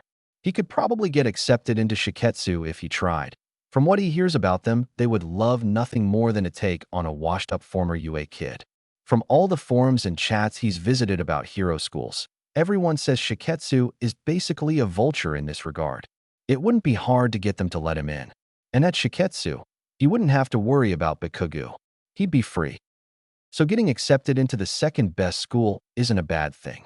He's always wanted to attend UA, because All Might did, but there's no shame in braving his own path. Plenty of good heroes graduated from Shiketsu. Maybe he'll be one of them. They finish off with a seated toe touch and sit-ups. He does better than he thought he would, thanks to the expert guidance of the guys from the gym. Not enough to pass. But still, tonight he'll go home and send an application to Shiketsu. Hope he gets in, and try a different route. Just because he's not strong enough for UA doesn't mean he can't be a hero. Everyone gathers around Aizawa as the last activity draws to a close. He pulls out a small device, and a holographic projection takes its time loading up all the class ranks. Ooh, I'm so excited, Uraraka murmurs at his side, a hint of giddiness in her voice. Moment of truth, here we come. Ida Tenya, standing next to Uraraka, pushes his glasses up his nose. Yes, indeed. How do you two suppose you did? I think I'll be somewhere between 9th and 15th place, says Uraraka, based mostly on my ball throw. Getting a score of infinity is pretty impressive. Yeah? What did Izuku get, 40 meters or so? That's impressive. I think I did about as well as you did, Ida says. And you, Midoriya? Izuku jumps, a glass popping into his hand out of surprise. He drinks it anyways. Me? Probably C close to the B bottom. Last place, I guess. Surely you'll do better than that, Ida insists. And if you don't dash, Uraraka swings her arm around his shoulders. We'll just stage a coup and make Aizawa keep you. She goes on about how they'll tie him up, beat him to submission, and how if he doesn't agree to their terms, then she'll just float him into the sun. Ida repeatedly interjects with mention of how unheroic such behavior would be, but she doesn't seem to care. He knows she's joking, knows Aizawa is too scary to pick a fight with, but at the same time, her words mean more to him than most things have these days. She cares about his feelings, about his presence. She cares enough to joke about coups and revolutions and uprisings for his sake. She cares. And she's not the only one. When Azui sat next to him on the bus, when they all crowded his desk when he arrived, when Ida praised him for his performance in the entrance exam, when they all complimented his quirk and called him nice things. They care. He's just moments away from losing that. He can't just let that all go to waste. Maybe settling for second best was some dangerous thinking. Maybe he doesn't want to go to Shiketsu. Maybe he's willing to put up with Bakugu and Aizawa and volatile quirks and dorm room air mattresses. Maybe he doesn't want to give up after all. He's not crying. He's not crying. That's unheroic, because it means people have to comfort him. Except he totally is.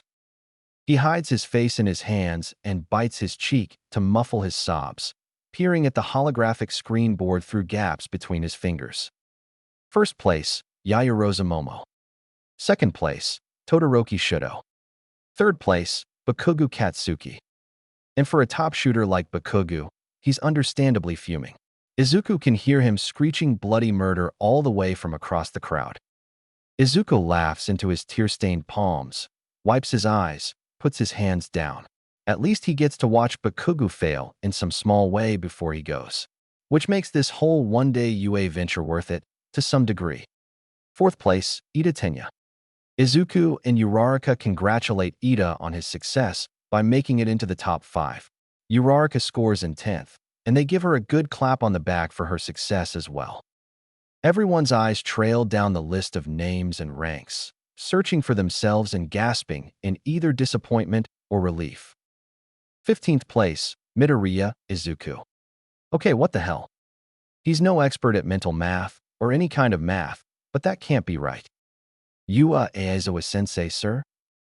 Aizawa grunts in acknowledgement. How am I in 15th place? Izuku fidgets where he stands. He can tell by the long, exhausted look on Aizawa's face just how this conversation is going to go, terribly. Are you complaining? Aizawa rolls his eyes. I can expel you instead of last place, if it makes you feel better. And no, Izuku's hands flail about in panic. I don't. It's just, I got the W worst scores in class. There's no way I did better than Siro and Kaminari. You used your quirk to a heroic end. Aizawa deadpants, prosaic. You helped your classmates. It was a quirk assessment. You used your quirk even when it didn't benefit you. I scored accordingly. You also didn't do horrible on the grip strength test. B, but this is a physical T-test, Izawa sensei. Not like the entrance exam, where heroics apply. Well, sure, but not everyone's quirks have directly physical applications. It would be unfair of me to judge by that alone. What? What? What? All this fretting and overthinking for nothing. A freaking course. Don't think this means I'm going easy on you, Izawa warns. Oh, of course not, sir. Thank you, sir. Izuku lets out a long sigh, long enough for him to get his emotions back into sorts and ease off his anxiety high. He bows to his teacher about 1,000,000 times, repeating his gratitude on an endless loop. Thank you, thank you, thank you, thank why. Until Izawa stops him with a simple, clipped, now move along before I expel you. Izuku rushes back to his place beside Uraraka. Oh darn, Uraraka says with a playful pout. I was looking forward to leading my classmates in a coup. Ida clears his throat, seeming to be offended by her mere suggestion. Yes, well, congratulations to the both of you for passing. I look forward to learning alongside you. Uraraka gives him a push. Oh, no need to be so formal, Ida. While Uraraka and Ida engage in some casual banter, Izuku lets himself smile, even though his face is a bit puffy from crying. Oh. 19th place, Hagakure Turu. 20th place, Mineta Minoru. For this reason, Minoru is supposed to be expelled. It was the rule after all, last place gets kicked out. Their teacher mentioned in passing that he wasn't planning on kicking out last place if they had potential. But through a scathing, unnerved remark, Sensei declared Minoru to be lacking in such. But it's not a problem. It's not like he'll actually get expelled. Izawa, or whoever the heck this prick thinks he is, can't get rid of Minoru. Not if his mom has anything to say about it. The principal's office has a surprising vibe, but then again he isn't sure what he expected. It's got an impossible amount of potted plants crowding the windowsills and bookshelves, all of them in pruned, healthy hues. There's a chrome tray on Principal Nedzu's desk, with a piping kettle of tea atop it. The principal himself is smaller in person, but Minoru can't say he doesn't appreciate finally having someone his height. Nedzu pours him tea with a delighted smile and a hum, but no words are exchanged between them. Minoru doesn't drink it. No amount of cream or sugar can make him like tea. Tick, tick, tick, tick. You'd think for such a high-tech school they would have replaced their analog clocks for maybe some digital ones. Can anyone even read analog clocks anymore? So old. Minoru fidgets in his seat. Nedzu just stares at him with blank, beady eyes. So, Minoru whistles in an attempt to break the silence. We here to let me off the hook, or what? Nedzu's chin settles into his paw. Oh, that's right, isn't it? Izawa expelled you, yes? That's why you're here. Minoru kicks his legs, which don't touch the ground, like a child trying not to have a temper tantrum. Said I don't have potential, or whatever the hell that means, he grumbles. Izawa can be like that, says Nedzu. He sips his tea, although he's always been an impeccable judge of character. It's why I hired him. The nerve of this guy? I'll have you know, I have great character. Nedzu whistles sharply and flips open a manila folder. His paw traces down the page. Let's see here. In 5th grade, you forcibly kissed a girl and made her cry, earning you a week of suspension. In 6th grade, you were almost expelled for cheating on a test, but your mother made an appeal with the school board. Oh, and in 8th grade, you were caught sneaking into the girls' locker room and stealing people's bras. 7 times. Minoru sputters. Look at my grades. And my score on the entrance exam. I deserve to be here. Nedzu tuts. Yes, you're a remarkably well-read student. One of the highest performers in the written exam, and not too shabby on the practical either. With such a good head on your shoulders, you could get your way into just about any school in the country. Minoru gleams. Finally, he gets it. But, says Nedzu, as he closes the folder and casts it aside, UA is not one of those schools. What are you, Dash? This is a heroic school, Mineta. We only choose the best of the best when it comes to heroes. People who display strong morale, high potential, and a drive to save lives. Your juvenile behavior simply will not be tolerated at a school such as this. Minoru glares, whips his phone out of his pocket. Just wait till my mom hears about this. And so he calls her up, shooting daggers at Nezu while he waits for her to pick up, which she does after 4 rings. Minoru, I'm at work. Make this quick. They want to expel me, Mom. They want to kick your darling baby out. You can't let this happen. Her voice turns cold and sharp, more so than usual. They want to do what now? Expel me. Talk some sense into them. I'm on my way. The call ends and Minoru shoves his phone back into his pocket. My mom's on her way to discuss this further. Just you wait till she gets here. Nezu says nothing, just pours himself more tea. There's a grave, calculating look in his eyes, and Minoru can't tell if it's because Nezu's disappointed or planning his next move. By the time Minako bursts through the office door, Minoru's tea has gone cold. Minako's hair isn't like her son's. He gets that from his dad. Her hair, on the other hand, is plump and bouncy, sky blue ringlets resting on her broad shoulders. She wears a crisp white suit with a chartreuse tie, and she looks completely cream-pressed save a small wrinkle in the hem of her pencil skirt. With a frazzled breath, Minako reaches across the desk to shake Nezu's hand before sitting down beside her son. So what's this about firing my darling Minoru? Minoru can't hide his devious grin, and they thought they could expel him. Nezu straightens his red tie. His homeroom teacher, Aizawa Shoyuta, pro-hero Eraserhead, has deemed him unready for the heroics course and has chosen to expel him.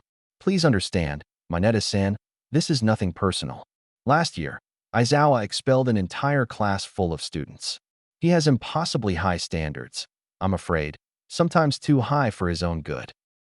Minako leans back in her chair. She pulls at sparkling black emery board out of her pocket and crosses her legs. Do you know who I am, Nezu-san?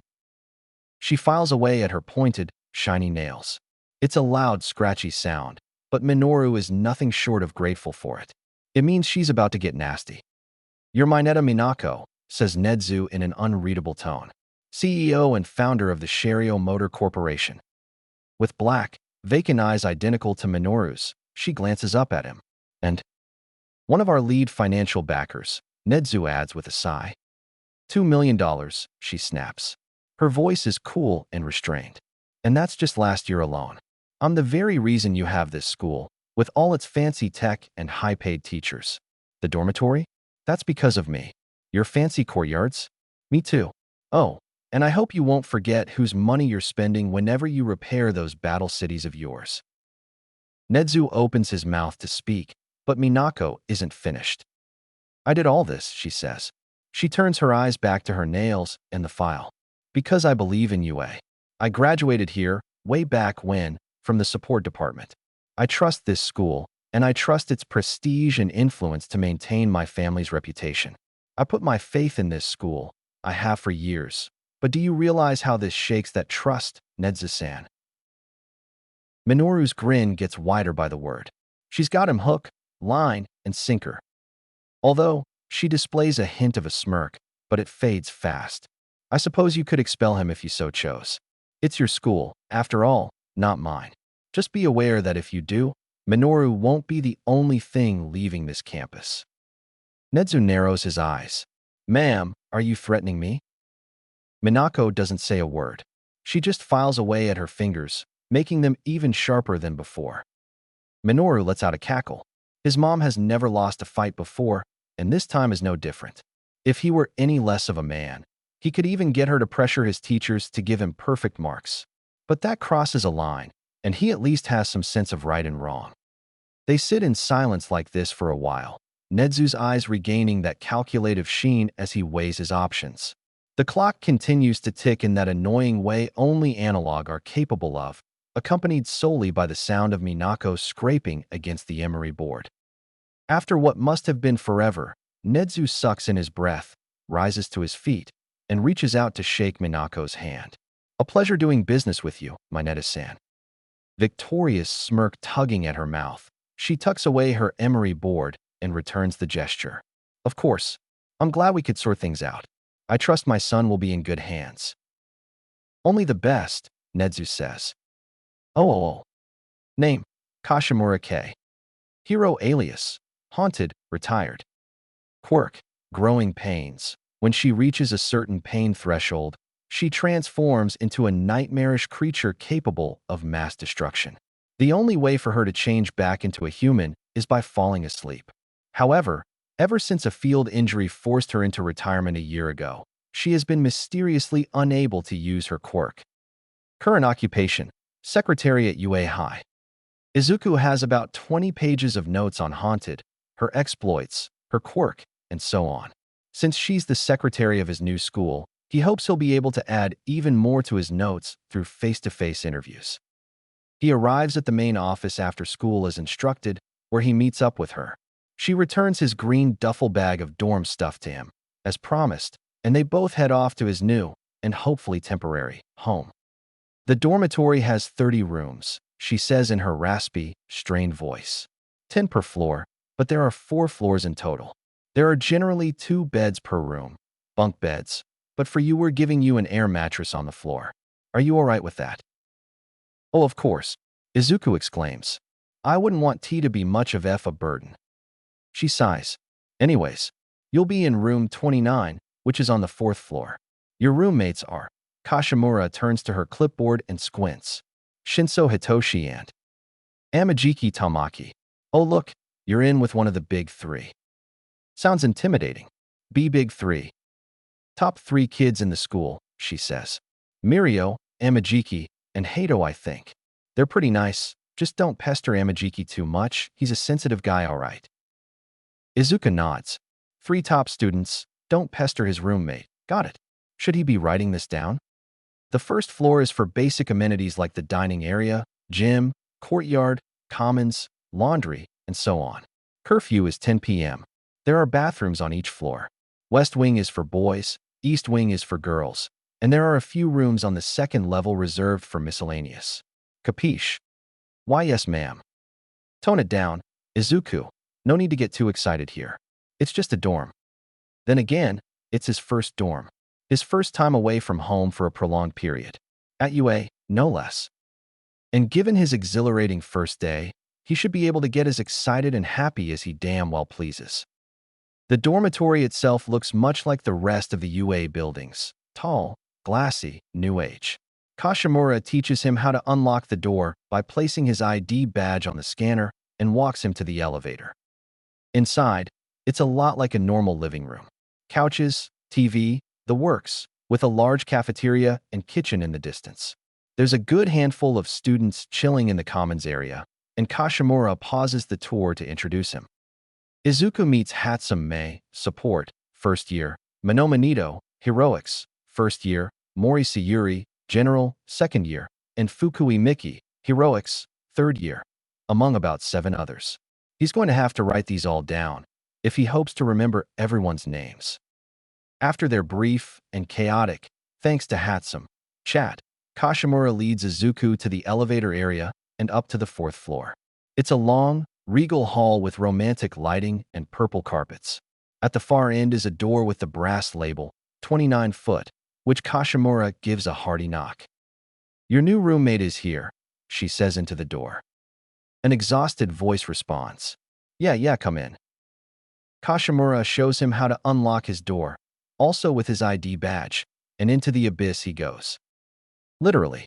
As in, it's an actual abyss. Do the dorm rooms not have lights or something? Did the power go out? Turns out, the answer is C. None of the above. His roommate is just a tired, angsty, emo heck who doesn't like lights. And also has a weird head of purple hair, a fact he discovers when Kashimura flips the light switch. A lumpy mass moves and writhes under the bottom bunk comforters, with only a head and a face of displeasure visible. Make this quick, I'm trying to sleep. At 6 in the afternoon, Kashimura crosses her arms. Busy day. Is this Aizawa as a teenager? Like Aizawa's child or something? Regardless, Izuku stretches out his hand to the purple-haired mass. Hi, I'm Midoriya Izuku. I hope we can get along. The mass does not return the gesture. He just looks up at Izuku with a quizzical, unimpressed look. You and Hero Dep? Why ya? Then it's unlikely we will. Without further explaining himself, he rolls over to his side. Someone from the top bunk peeks their head over the edge. He's got pointy ears and even pointier black hair. Hi. This guy's voice is racked with fear and sensitivity, anxiety rivaling even Izuku's. So this must be Amajiki then. Gotta be nice to him. Which makes the other guy, Monoma? No, wait, that was the guy from the lobby. Too many names, his head's drowning in them all. Or maybe it's just his liquid-based quirk. You a heck this one's, Shinso. That's it, his name's Shinso. Shinso and Amajiki. He can remember that. Amajiki sheepishly tiptoes his way down the bunk bed ladder to help Kashimura and Izuku set up his air mattress in the far corner of the room, right next to the window and the power outlet. Izuku puts a few small posters up in his corner with tape, posts his mom's dorm rule sheet above his pillow, and leaves his glass bag and duffel bag, full of clothes, action figures, and a first aid kit, at the foot of his bed. Kashimura asks him if there's anything else. He says he's fine, thanks, and she leaves with a clipped goodbye. Shinso is quick to turn the lights back off, but no one in the room is actually sleeping. They're all, like Izuku, covering their heads with blankets to try and hide the glow from their phone screens. Trying to sleep? Yeah, right, Shinso liar. He just wanted to watch his edgy YouTube videos in privacy. So this is his new life, huh? A room full of permanent darkness, with an upperclassman even shyer than he is, and an antisocial hikikomori, or whatever they're called. With a scary but kinda cool teacher, pleasant classmates, and a weird-as-hell quirk that he has to make the most of if he hopes to pass. But it's all good. He can do this. He settles onto his surprisingly comfortable air mattress, ready to get well-rested for his big day tomorrow. An image pierces into the backs of his eyelids just as he closes them. A voice calls out from the darkness of his room. Please, oh God, kill me. Wait, no, crap, he totally can't do this, heck. Chapter 5. Be careful, Churin, that's a lot of water. Chio may be old, but she isn't responsible. Shocking, she knows. How could the recovery girl be irresponsible when she's always such a composed voice of reason? The answer is simple, Mokashi no Koi. Mokashi no Koi is an online forum for the 60-plus crowd to kindle new flames through virtual means. A few months ago, a friend recommended it to her while at a book club meeting, and at first Chio didn't care much about it. Romance? At her age? In her circumstance? Please, she's got more important things to think about. But about 3 weeks in, she met someone who changed everything. And thus began the extensive correspondence between users Hikirino and Shuchi. As it turns out, Hikirino is also an elderly pro-hero. If you ask Chio, this world needs more of them around. These new generations just don't have the same values as those from her days. Chio knows full well she shouldn't be up till sunrise talking endlessly with some internet stranger, much less right before the second day of the new school year. She's too much of a rational thinker to let herself be so foolish. And yet here she is. She checks her watch for perhaps the 7th time in 10 minutes. 5:03. She's late. She's late. On the second day. How did she let this happen? How did this lapse in judgment pass? Why was she so immature as to talk to Hikirino so long she wound up late for work? She should be long past the love-struck teenager stage. School doesn't start for a while, sure, but she's supposed to show up by at least 4:45 to get set up for the day. And sometimes the dormitory kids get hurt in the middle of the night and rely on her to arrive early in the morning so she can tend to their wounds sooner. Speaking of, here is one such student. He's curled up on the bench just outside her door, huddled in a faded All Might hoodie over the top of his school uniform and a lumpy messenger bag in his arms.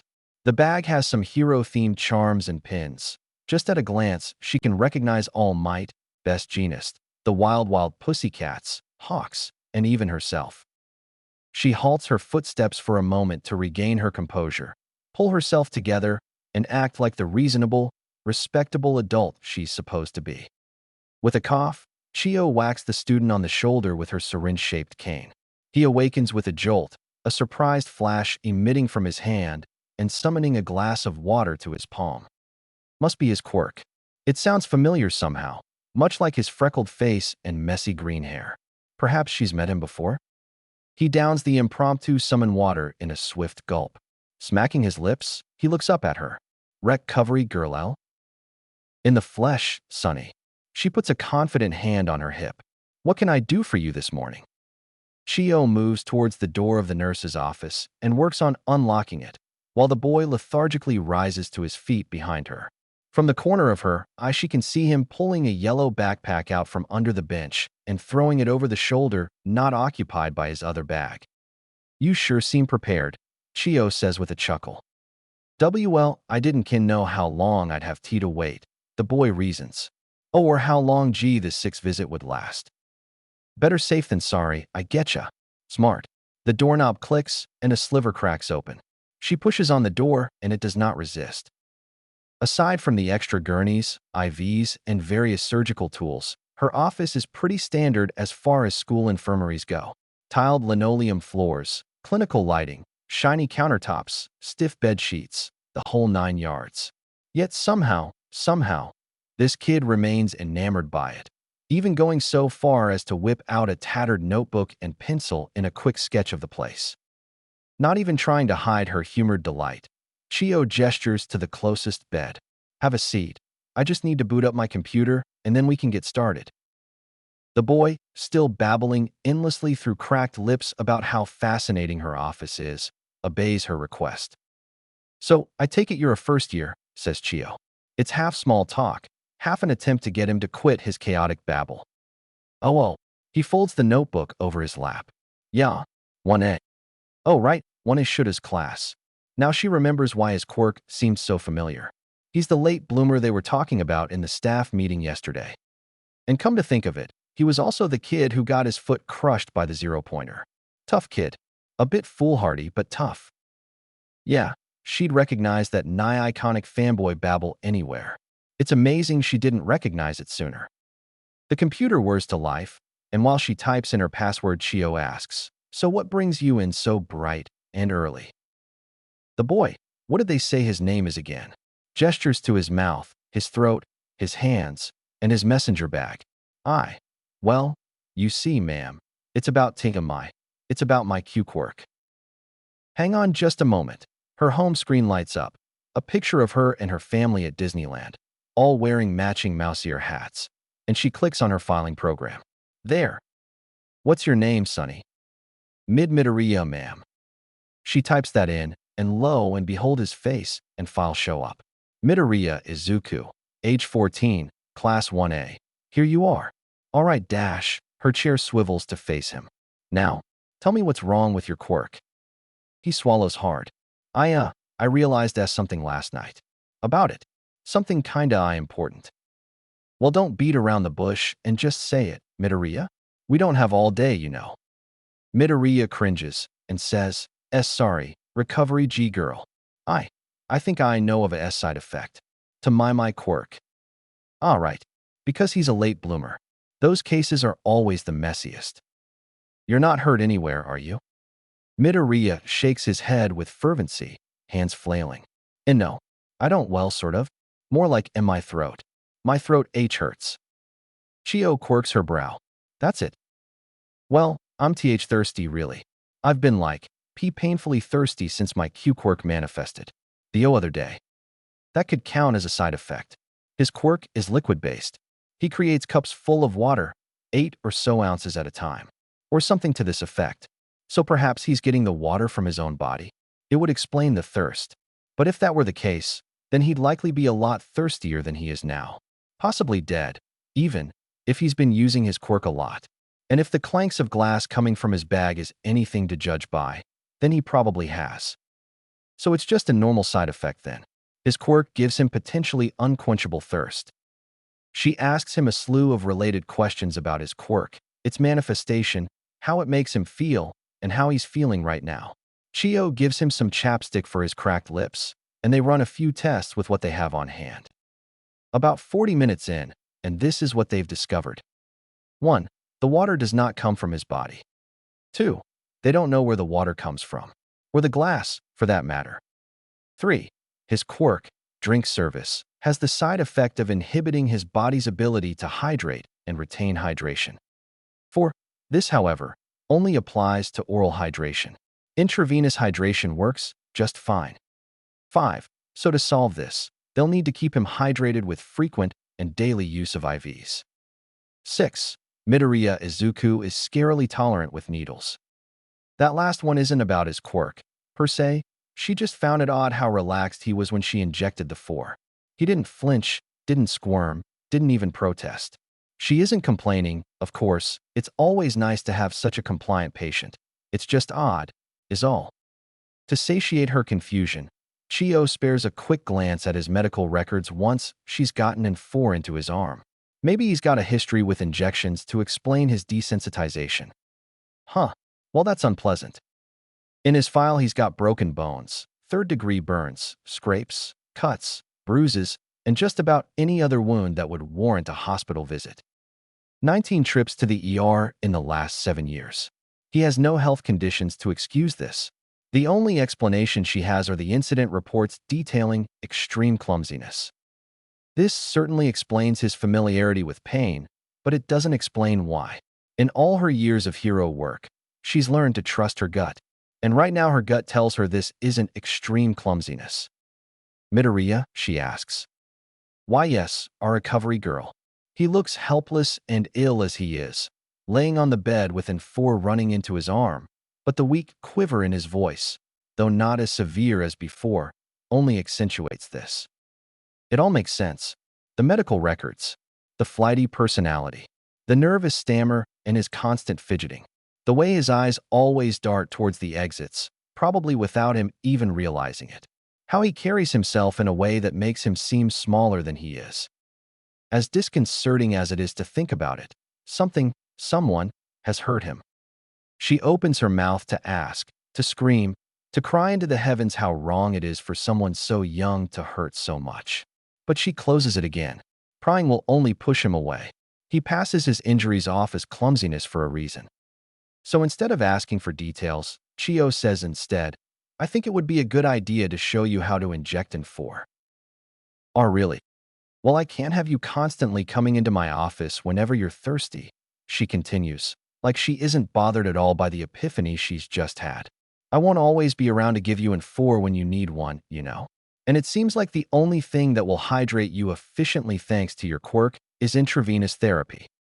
He squirms a bit under her intense, motherly gaze, but is at least courteous enough to not jostle the needle in his arm. It's probably for the best if I teach you a few tricks of the trade, some basic first aid, and send you off with a few 4 bags. How does that sound? Midoriya pauses, gears turning in his deep green eyes, mumbles something under his breath, then looks back up at her with a sheepish grin. Sounds are reasonable to me. Thank you so much, our recovery girl. So she shows him some needles, some veins, some diagrams, tells him what to do and how to do it, and they carry on in this manner until the 4 bag has long since emptied and school is just about to start. Chio fills his bag, both of them, with IVs, equipment, and an old medical textbook she hasn't used in years but still keeps around for some reason or other. It's 10 minutes until classes begin when she finally sends him off, wary but trying to hide it. She'll have to discuss the matter of Midoriya's past with Shoyuta. Perhaps he might be able to figure something out. Until then, all Chio can do is provide him with vague but pointed advice. You're going to be a hero, right? She asks as Midoriya heads out the door. He stops in his tracks and turns back to reply, hoping so, yeah. Here's a word of wisdom, just between you and me. Chio steps closer to him, and Midoriya leans in. Her voice turns low and personal.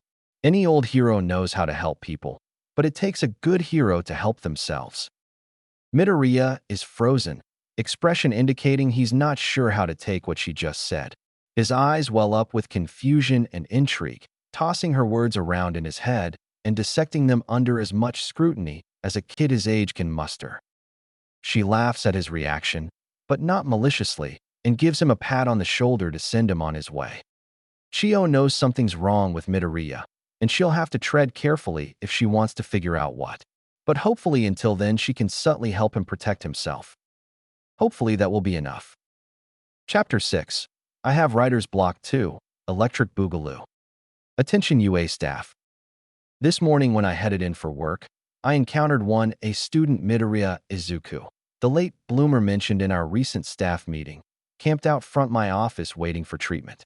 As I've already told this to Principal Nedzu, the boy's mother, and most of you already, Midoriya now needs to stick to a strict intravenous hydration schedule due to Quirk complications. Hopefully you all remember our staff meeting discussion about the delay effect. I've decided it's best to make him responsible for his own 4 injections. So make sure you let him hydrate whenever he feels he needs to, even during class, if need be. But that's not what I'm here to tell you about. When I was making these arrangements with the kid, I took a peek at his medical records. The long and short of it is, it's not pretty. This kid has had about as many hospital trips as you'd expect from someone like All Might. But it's completely absurd for a 14-year-old boy. So I started looking into Midoriya's past, and what I discovered makes the whole thing even worse. Here are some articles I found on the subject. A scandal in Mizutofu. Hashtag Justice for Katsuki takes social media by storm. Sparks fly in Mizutofu. Charges dropped. What this means for the movement. Insiders look at the Mizutofu scandal. 2 arrested in hashtag Justice for Katsuki vandalism. The boys behind the scandal. I shouldn't be the only one to make the connection that the Midoriya kid ought to be kept far, far away from Bakugo Katsuki, who also happens to be in 1A. Regardless of who was at fault in the Mizutofu scandal, putting them in the same room together can't mean anything good for anyone's safety. And before you ask if we can split them into different classes or expel one of them, no. Technically, there's no evidence that either Bakugo or Midoriya did anything wrong, so there is no probable cause to make any expulsions. And Midoriya must stay in Aizawa's class because he's the only one who can negate Midoriya's quirk in the instance of complications. And without probable cause or objective reason, the only way we can switch Bakugo to 1B is with parent permission. Nedzu plans to discuss the matter with his parents later today, but he told me not to get my hopes up. So until the Bakugas agree to switch him to a different class, or someone makes a confession, all we can really do is make sure to limit their interactions as much as possible. Stay safe and eat your vitamins. Recovery Girl. Oh. All Might. 9:41 a.m. Hello, Aizawa. Yamada gave me your number. Hope that's okay with you, smiley face. Did you read Recovery Girl's email? 9:43 a.m. Yeah. Good luck teaching them today. 9:44 a.m. That's actually exactly what I wanted to discuss with you, since you have more experience with teaching and all. Is that all right? 9:44 a.m. Lesson plan day 2. Docs. 9:45 a.m.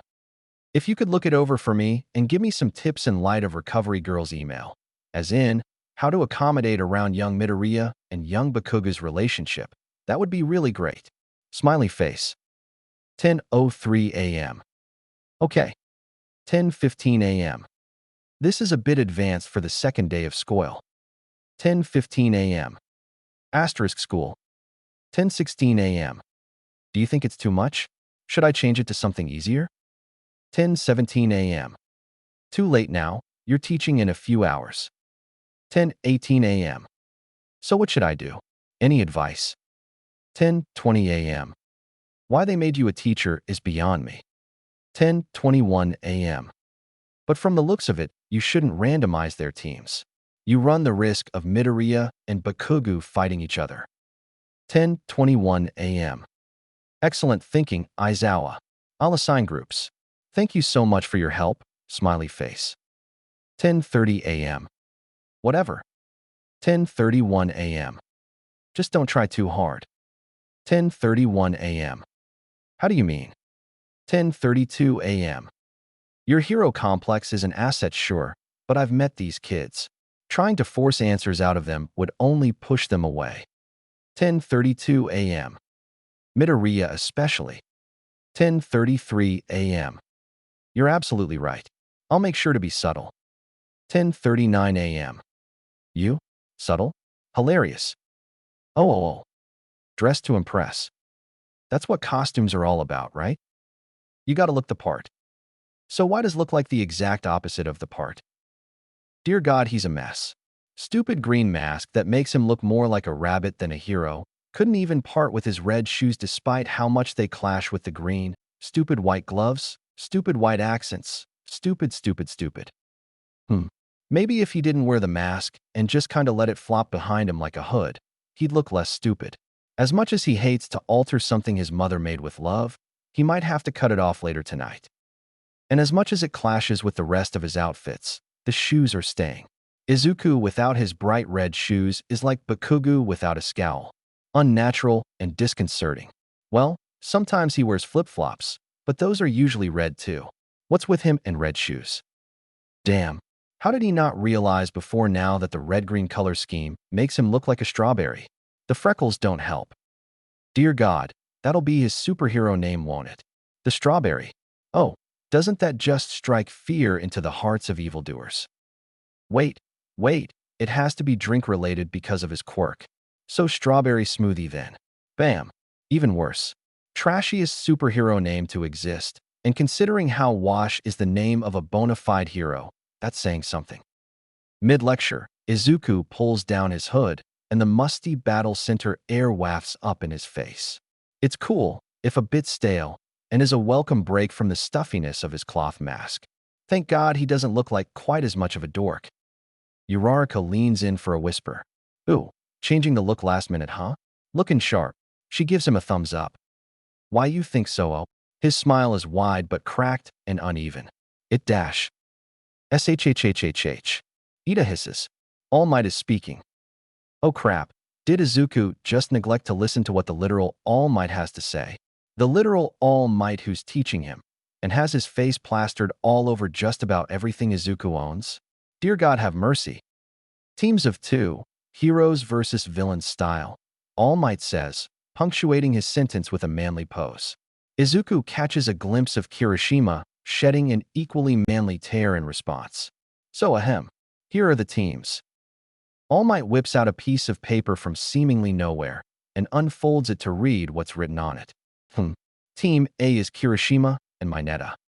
I hope we get along. Kirishima beams at his new partner, who's somehow still here despite being expelled yesterday. Izuku doesn't get it, but all he really cares about is that at least it wasn't him. Maybe Aizawa's threat was just an empty logical deception after all. Team B. All Might continues. Hagakure and Oshiro. A boy with a tail shakes hands with the floating glove beside him. Pleasure working with you. This'll be so fun, I know it. I get to work with a cutie. Oshiro rubs his neck, blushing. Oh, thanks. This will be our first matchup battle, All Might says, voice overflowing with prestige and heroic gusto. Team A will be villains, Team B will be heroes.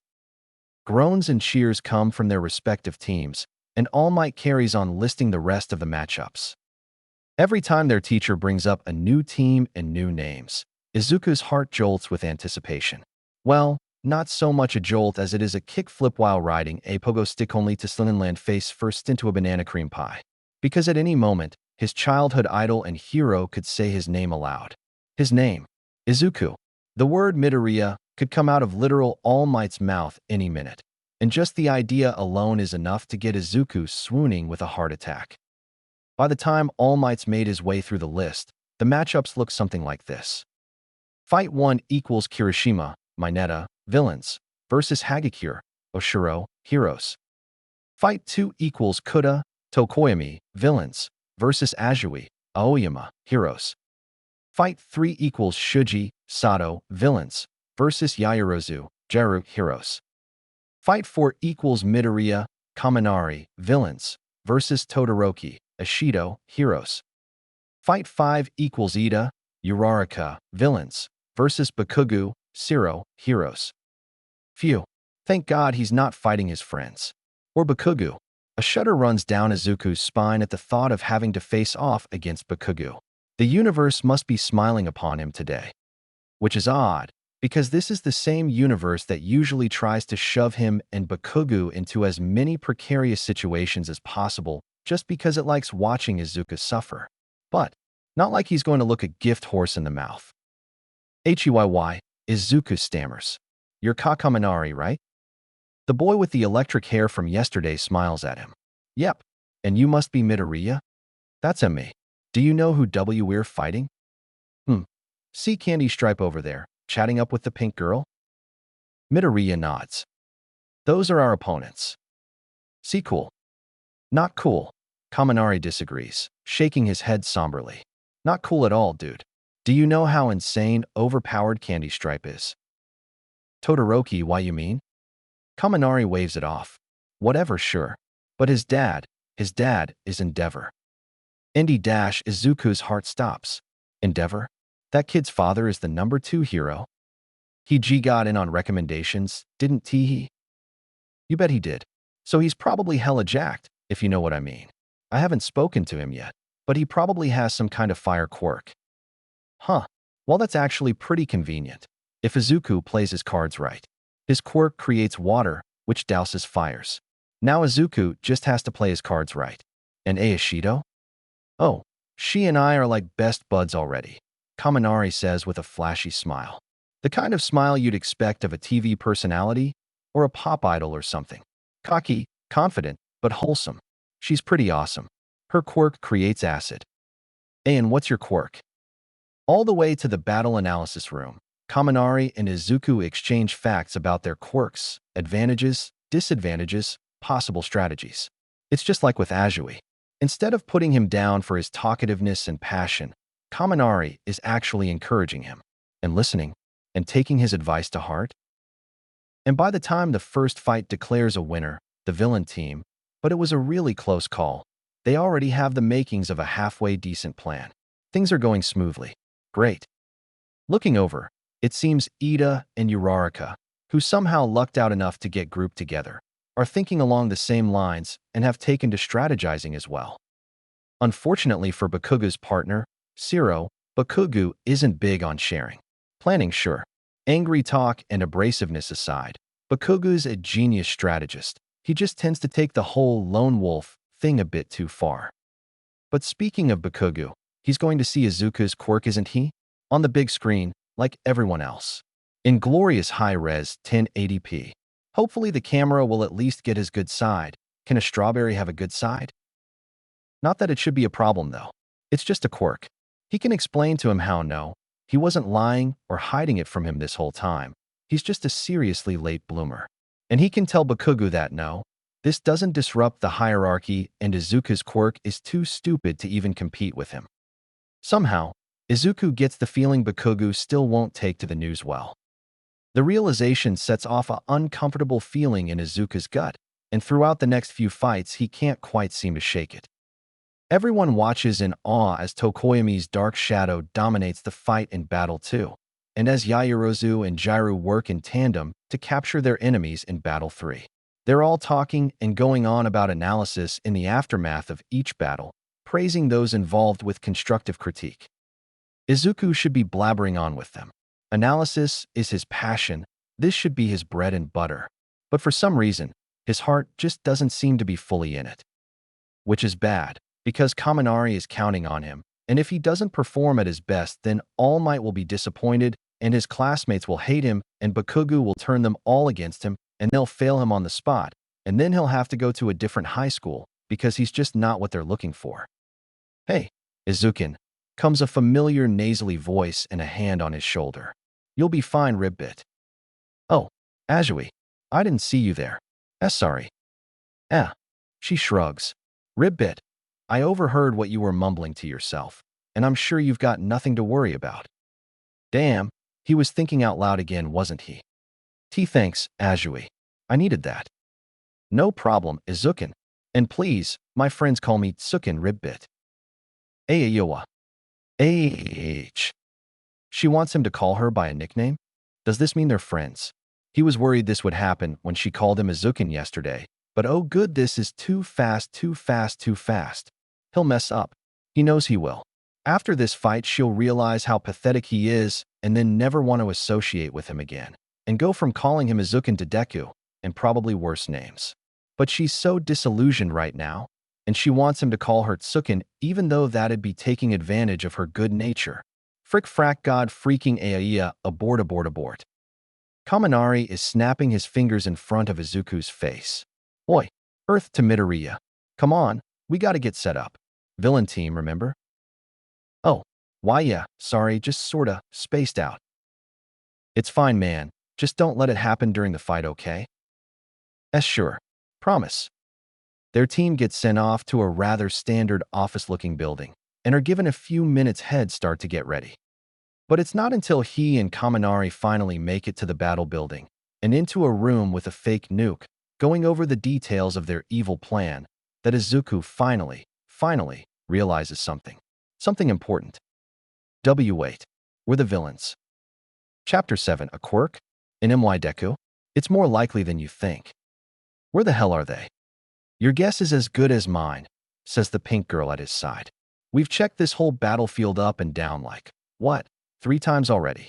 She clenches her fist with playful resolute. Damn, that Kaminari is good. The battlefield they've been checking is less of a battlefield and more of an office. They would be working out the same battle building the 3 previous battles went down in, but Yairozu's cannon attack in the last fight rendered that building unsafe for combat. So here they are, roaming floor after floor, 5 in total, navigating a sea of vacant white cubicles. Everything's been frozen thanks to Shudo's ice blast, and every so often the pink girl will shiver beside him. They should have had the upper hand. Their opponents only know about his father's half, thanks to their knowledge of his ancestry. But there's no way they could expect him to have ice as well. He should be walking right past them, as they try to squirm their way out of his ice, right up to the weapon, and winning. But that's not happening. Both opponents are both missing, and so is the weapon. We checked the roof, right? Asks the pink girl, shivering yet again. Shudo nods. Twice. Where could they be? Shudo wants to growl and moan and lose his temper, because his patience is running dangerously thin, but he doesn't. That's his dad's job to get fired up, not him. They scour all 5 floors yet another time, checking even the bathrooms and janitor closets. They should be here, but they're not, and time is running out. Pink girl laughs incredulously. You'd expect this from Hagakure, but Kaminari and Midoriya? They don't have invisibility quirks, do they? Huh, come to think of it, he doesn't really know what their quirks are to begin with. Just sort of figured his ice would be enough to overpower them, and under most cases it generally is. It should be enough, damn it. Cool down, calm down. No anger, no emotion. Be like ice. Calm, cold, distant. He can't lose his head.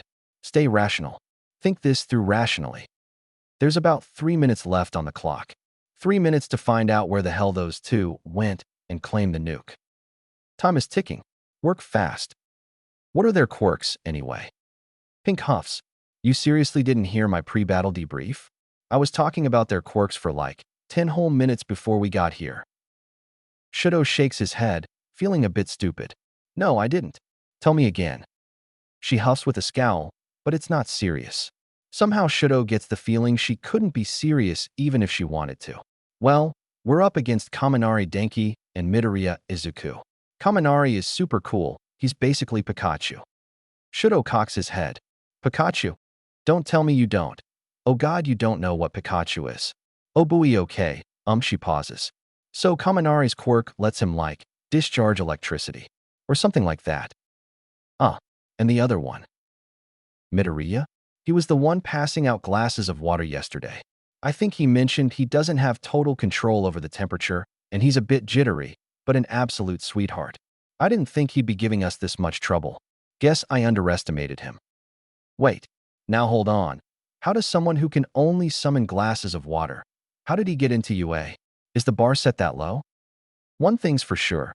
Dad won't be too happy to find out someone with such a weak quirk got into the same class as Shudo, much less gave Shudo such a run for his money. But this is fine. He just has to keep his head and keep looking. Neither of those quirks would give them an advantage in terms of staying out of sight like they've done all this time. And maybe the calamari guy, or whatever his name is, maybe his quirk could do something with the weapon. But hide it completely? Somehow that seems a bit far-fetched. Pink moves to the window and rests her arms on the windowsill, taking in the sights of the artificial city. We need to move, Shudo urges. She doesn't respond at first, in fact stares outside with even deeper focus than before. 2 minutes 30 seconds. Should he just leave without her? Hey, Pink, or what's your name again? She doesn't even act undignified or play-scold him for forgetting.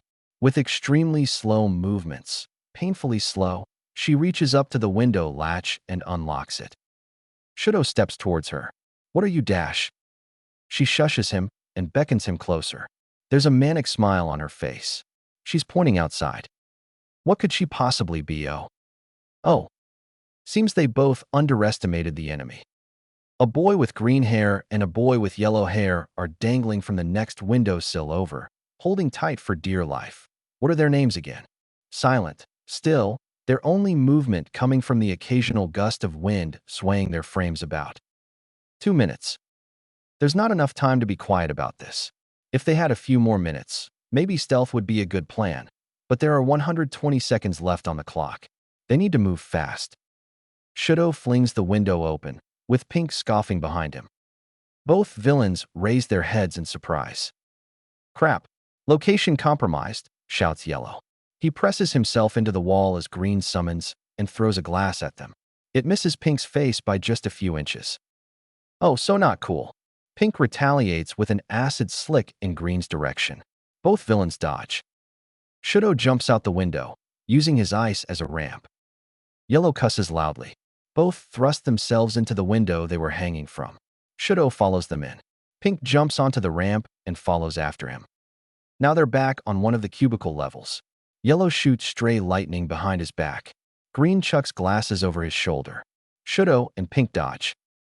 80 seconds. Crap, crap, crap, crap. What's our plan, Kaminari? We don't have a plan. We didn't plan for this. What? Why didn't we plan for this? Pink slides on her acid to catch up with the villains. She tackles Green, pulling him down by the scalp. Pink is on top of him, holding his hands away from him by the wrists. She gets out her capture tape. Shudo breathes. In. Out. A surge of ice erupts from his left half, consuming both villains and freezing them where they stand, or in Green's case, lay. Pink cackles. Ooh, we got you now? Before she can wrap her capture tape around Green, the ice shatters. 60 seconds. With a pop and a flash, a glass appears in Green's hand and breaks the ice trapping it. Green flicks the apparently scalding water at Pink. She recoils with a shriek. Green mumbles out a rushed apology. Yeah, go Midoriya. Yellow, whose head is the only part of him not frozen, laughs as if they've won. Green Midoriya summons more glasses, each as scalding as the last, enough to melt away his arms. 50 seconds. Midoriya is using his arms to push himself out of the ice. Not a chance. Pink tackles the frozen villain before makes any progress. She takes the capture tape and ties his wrists together, Midoriya moaning and yelling all the way. No, Midoriya. Yellow cringes at the sight. Not you. That was our only chance. 40 seconds. Plenty of time, more than enough, to wrap capture tape around Yellow. Yellow shouts of protest fall on deaf ears as Shudo approaches nearer, and ties a length of capture tape around his midsection. A disembodied voice shakes the walls. Hero team, why-yi-yi-yi-ins. Pink slumps her shoulders with a heavy sigh. Phew. Yellow tosses his head back with a groan, and the look in Midoriya's eyes is one of guilt and disappointment. Midoriya gives a wobbly but genuine smile. Hey, and I nice job there, G guys. Could you maybe BB let us out of this IISN now? Oh, right. Yeah. As much of a big FU to his dad getting expelled would be, giving his classmates hypothermia just isn't the way to do it.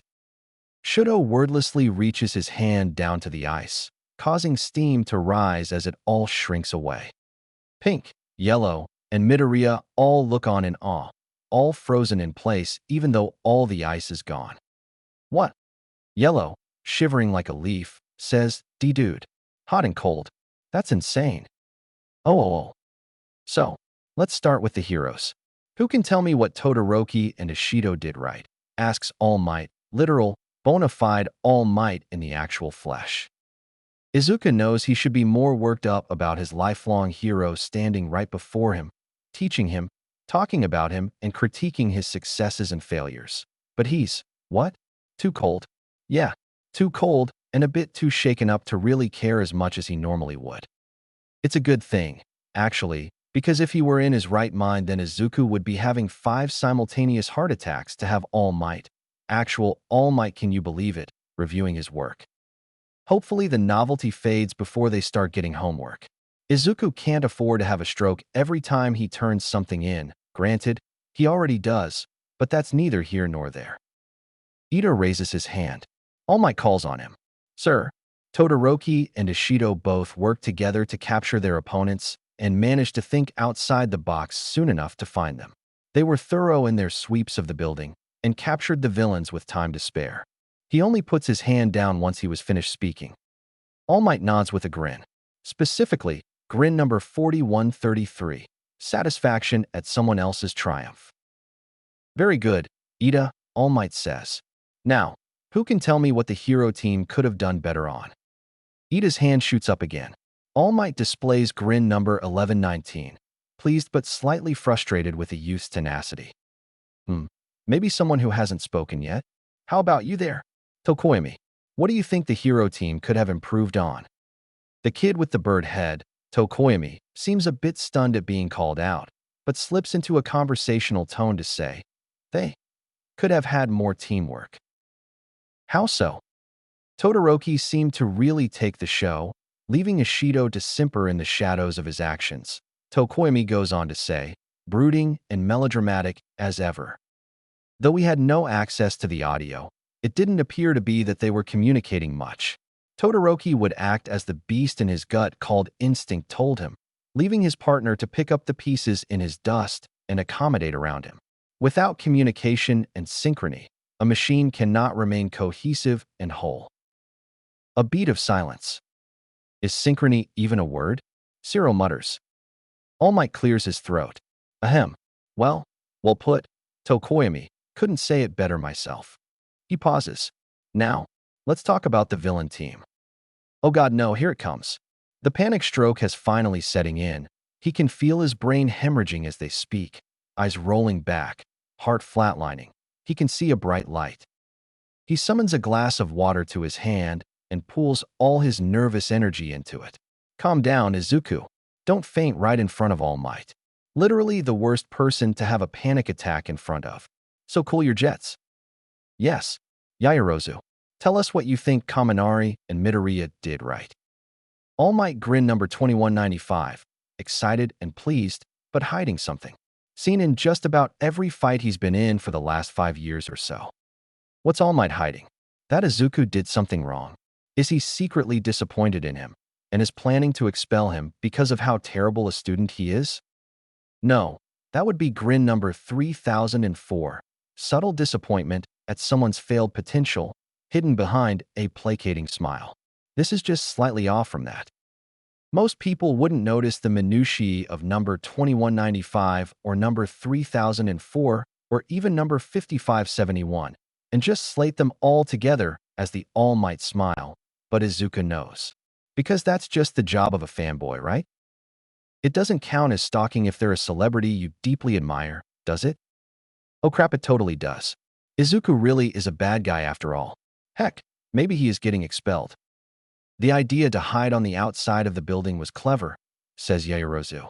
They accurately determined that they were outmatched and planned accordingly, and it's always important to know whether or not you stand a chance against your opponent. Also, the way they hid the weapon was surprising and ingenious. All Might snaps his fingers and displays grin number 7193. The truth has been spoken. Right you are, Yaoyorozu. Now, what mistakes might Kaminari and Midoriya have made? Ida raises his hand yet again, a bit bashful, and once again All Might calls on someone else. He seems a bit disappointed at not being called on, but he really does need to share the wealth. He absolutely dominated the analysis conversations of the first 2 matches. This time, it's Hagakura's turn to speak. Well, for starters, their plan failed. Right, says All Might. But what do you think caused their failure? The gloves shift position, but it's hard to tell what position that is since the rest of her is invisible. Maybe they should have come up with a better plan B than just run like crazy? They had a good start, because Todoroki and Ishido weren't expecting them to be on the outside of the building, but it might have been a good idea to come up with a backup plan for when they do get caught. You know? They might have won if they'd thought about it. Yeah, Hagakura's right. And judging by All Might's returned use of number 7193, The pro hero agrees with her. They should have thought of a backup plan. Was it hubris? Was it hubris that caused the oversight? Did they really think their stupid little plan would work against Endeavor's literal son? Maybe Izuku would be better off without confidence. And Hagakure adds, now on a roll with this whole critique thing. If they were real villains, wouldn't their bomb disposal strategy be a bit, I don't know, counterintuitive? All Might nods. Right you are. Ashido raises her hand. Yes, Ashido. Do you have something to add? No, but I've got a question. Todoroki and I could never tell. What did they do with the nuke? All Might laughs. Excellent question. Young Midoriya and young Kaminari dismantled the weapon and hid its individual parts in various regions of the building. Definitely thinking outside the nuke, but Hagakure is right. If they were real villains, taking apart their own weapon would have been contrary to their motives. Izuku's heart smashes into a billion different fractures. You could have killed him. That would have been kinder. But no, he has to listen to his idol talk about all his mistakes.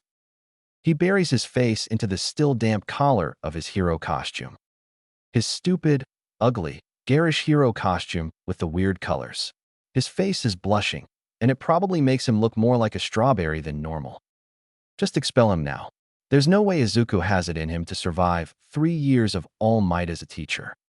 Oi, Deku. Well, that's a voice he hasn't heard in a while. Why ya kakin? Bakugo's eyes are narrow and dangerous. Scowl number 251. Betrayal with a hint of indignation. That's not good. Izuku catalogs All Might's smiles and the differences between them as a fun, if obsessive, hobby. When he was little, he did it because he always daydreamed of All Might turning out to be the absent father from his life. Keeping track of each grin and what they meant made the dreams more realistic. It made All Might feel safer, more personal. That way, Izuku could come home and lick his wounds after a hard day of getting picked on, surround himself in hero memorabilia, and imagine All Might barging in with a fatherly grin. He's dubbed the imaginary grin number 9941, ideal dad smile. Each of All Might's smiles felt like a different kind of hug, a tickle, a late-night promise of, it's okay, my boy, I'm here.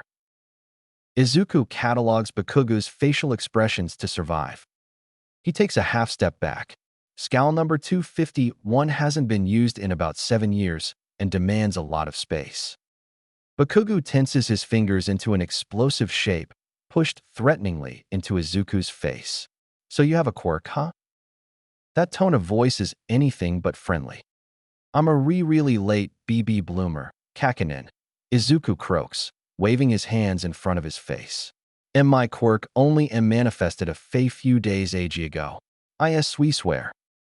Bakugo leans in, leering. Don't feed me that crap. I'm not stupid. Admit it, you coward. You were hiding it from me all this time. All these years, playing the victim. Why? So you could be better than me? Make me underestimate you. Only for you to swoop in and outdo me? Huh, is that it, you little freak? Bakugo's voice is quiet and low and restrained, probably to keep All Might from noticing. Gotta be on his best behavior around All Might. Can't go around hurting Izuku with the number 1 hero around. For some reason, the whispering is objectively worse than the yelling. When Bakugo yells, it's easy to determine how much of a beating Izuku will receive based on the volume and body language. But because Bakugo's holding back, it's impossible to tell precisely how pissed off he is, and by extension, just how hard he's going to explode Izuku's face. Young Bakugo, All Might exclaims. Grin number 3286. Concern. If you're done fraternizing with Midoriya, you're up next to fight. Bakugo doesn't depart his glare from Izuku's horrified face, but he does back off with reluctance. Whatever. Bakugo maintains the loathsome scowl number 8319, a combination of number 251 and number 3462, all the way out the door.